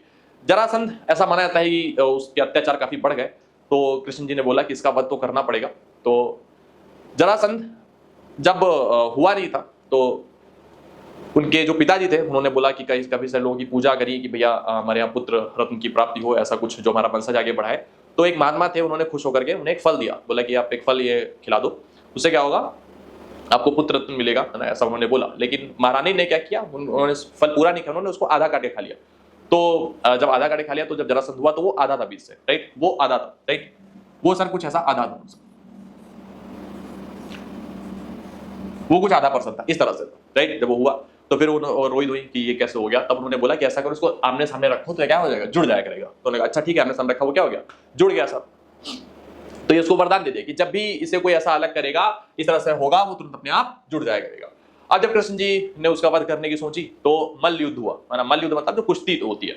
तो भीम से बोला कि कुश्ती करो और इसका वध कर दो, इसके अत्याचार कुछ ज्यादा ही बढ़ गए। तो भीम गए, भीम ने वहां पे युद्ध करना स्टार्ट किया। भीम के पास ताकत बहुत थी, वो बार बार क्या करे, उसको मारने के लिए उसको बीच से चीर दे, है ना, मतलब बीच से उसको अलग अलग कर दें और फिर ऐसा रखे, फिर वापस में आके जुड़ जाए। अब भीम बड़ा परेशान कि सर ये क्या कहानी चल रही है, अब क्या किया जाए, ये तो खत्म ही नहीं हो रहा है, तो मर ही नहीं रहा है, इसका वध तो हो ही नहीं रहा है। तो श्री कृष्ण जी ने कहा देखो भीम एक काम करो, तो ऐसे करो, है ना, मतलब दोनों को ऐसा अलग अलग करो, से चीरो, और चीरने के बाद एक इधर फेंक दो, राइट, मतलब दोनों लोग अलग अलग डायरेक्शन में फेंक दो, तो ये चीजें नहीं जुड़ नहीं पाएंगी। तो उसने क्या किया, दोनों को अलग किया और फिर क्या किया सर, दोनों को अलग अलग डायरेक्शन में इस तरह से फेंक दिया, और जब अलग अलग डायरेक्शन में फेंक दिया तो वो फिर वापस जुड़ नहीं पाया और वो उसकी कहानी का द एंड हो गया, राइट। यही कहानी कुछ एलिप्स के साथ भी हुई। एलिप्स में क्या किया गया, एलिप्स को उठाया गया और एलिप्स को उठाया गया, राइट, हर चीज एलिप्स की उठाई गई, एलिप्स को पूरा उठाया गया और उसको बीच से चीरा गया सर, बीच से चीरा गया, हाँ बीच से चीर दिया बेचारे को, राइट। यहां से पूरी उस कहानी को यहां से अलग किया गया, आधा किया गया और आधा इधर और ये आधा इधर कर दिया गया। जैसे किया गया वैसे ही तुरंत ही हाइपरबोला का निर्माण हुआ, राइट। अब मैं ऐसा ये सारी कहानियां को क्यों बता रहा हूं, उसके पीछे रॉकेट साइंस क्या है कि आपको फॉर्मूले रटने नहीं पड़ेंगे सर, राइट। ये भी अगर आप ध्यान से देखो तो अगर ये इधर उठा के जोड़ दो करके तो क्या बन जाएगा, एलिप्स बन जाएगा। पर अब ये क्या है सर, ये हाइपरबोला है। अब हाइपरबोला के बारे में थोड़ा सा पढ़ लेते हैं। देखो ये हाइपरबोला बना हुआ है, राइट। अब मैं यहाँ पे आपको केवल एक हिंट दूंगा। हिंट क्या है सर, यहाँ पे आप कुछ भी देखो, जैसे फोकस कोऑर्डिनेट देखो, एस डैश फोकस कोऑर्डिनेट क्या है, -a,0, या फोकस क्या है, a,0। एलिप्स में क्या थे, a,0 -a,0। कोऑर्डिनेट सारे के सारे एकदम सेम, सारे के सारे कोऑर्डिनेट एकदम सेम। सेंटर 0,0, वहां पे सेंटर 0,0, वहां पे डायरेक्ट्रिक्स x बराबर a/e, यहाँ पे डायरेक्ट्रिक्स x बराबर a/e, वहां पे डायरेक्ट्रिक्स x बराबर -a/e, यहाँ पे भी वही केस है। सब कुछ एकदम सेम है। यहाँ पे देखो ये एक्सिस, यहाँ पे देखो ये एक्सिस, बस कुछ नाम और कुछ एक फार्मूला बस आपको चेंज मिलेगा, बाकी सारी चीजें एकदम सेम टू सेम है सर, सेम टू सेम है। आपको इस बात का ध्यान रखना है, राइट। जैसे वहां पर क्या था, वहां पे जिस चीज को हम मेजर एक्सिस बोल रहे थे, मेजर एक्सिस जिस चीज को अपन बोल रहे थे, मेजर एक्सिस ना बोल करके उसको अपन बोलेंगे ट्रांसवर्स एक्सिस।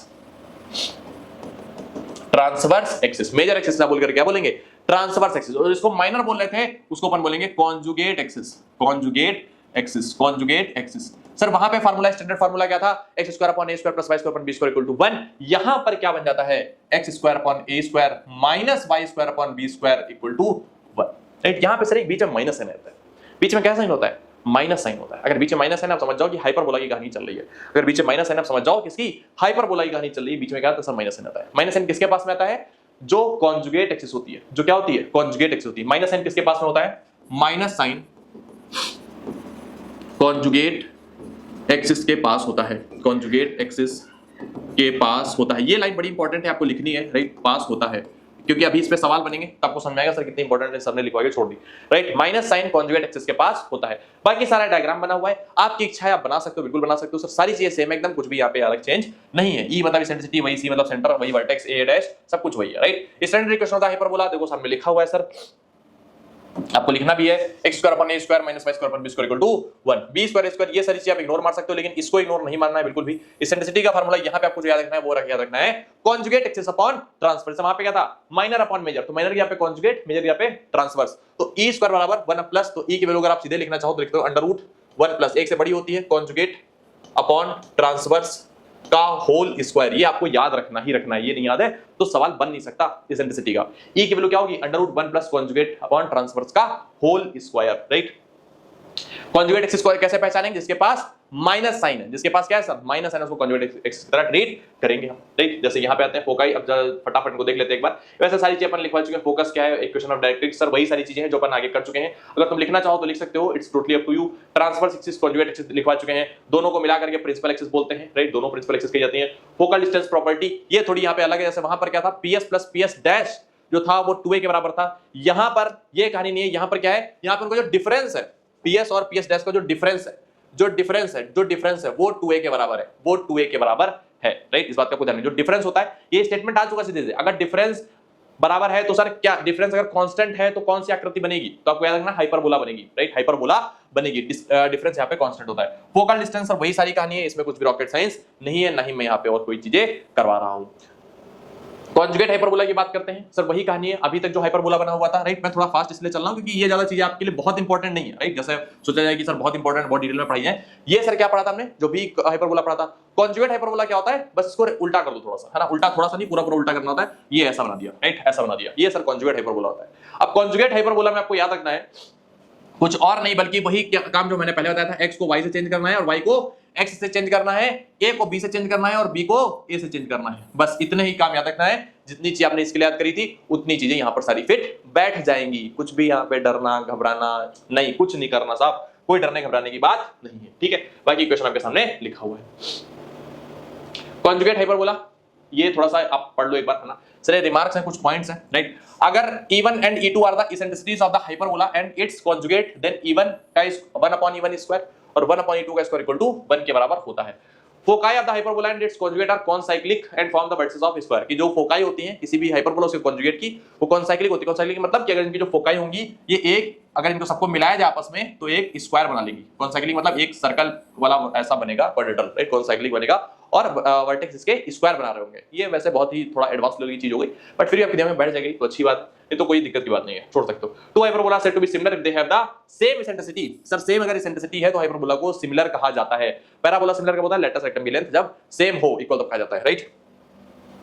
ये सारी बातें होने के बाद में last but not least rectangular और इक्विलेटरल हाइपरबोला। रेक्टेंगुलर हाइपरबोला क्या होता है सर, जब ए और बी की जो ट्रांसवर्स और कॉन्जुगेट एक्सिस है वो इक्वल हो जाए, जो क्या हो जाए, इक्वल हो जाए, ट्रांसवर्स और कॉन्जुगेट एक्सिस क्या हो जाए, इक्वल हो जाए। जैसे यहाँ पे अपन पढ़ रहे थे x square upon a square minus y square upon b square, तो यहाँ पे कॉन्जुगेट एक्सिस क्या है जल्दी से सोच के बताओ, इसके पास माइनस साइन है b वाली, तो b और a जब दोनों बराबर हो जाए, है ना, b और a दोनों बराबर हो जाए तो b की जगह पे भी अपन a लिख सकते हैं, तो a square equal to 1, a square अपन कॉमन ले लेंगे, x square minus y square, a square उधर चला जाएगा उठ करके। कुछ जब इस तरह से हाइपरबोला लिखा हो, कुछ इस तरह से हाइपरबोला लिखा हो तो आप समझ जाना है कॉन्जुगेट हाइपरबोला है। और कॉन्जुगेट हाइपरबोला में याद रखने चीज ये है, इसकी जो इसेंट्रिसिटी होती है वो √2 होती है। इसेंट्रिसिटी जो होती है वो सर क्या होती है, √2 होती है। और length of its latus rectum is equal to its transverse और कॉन्जुगेट, ट्रांसवर्स और कॉन्जुगेट के बराबर ही होती है लेंथ ऑफ लेटस रेक्टम, यानी कि 2a है, बस इतना याद रखना है, ठीक।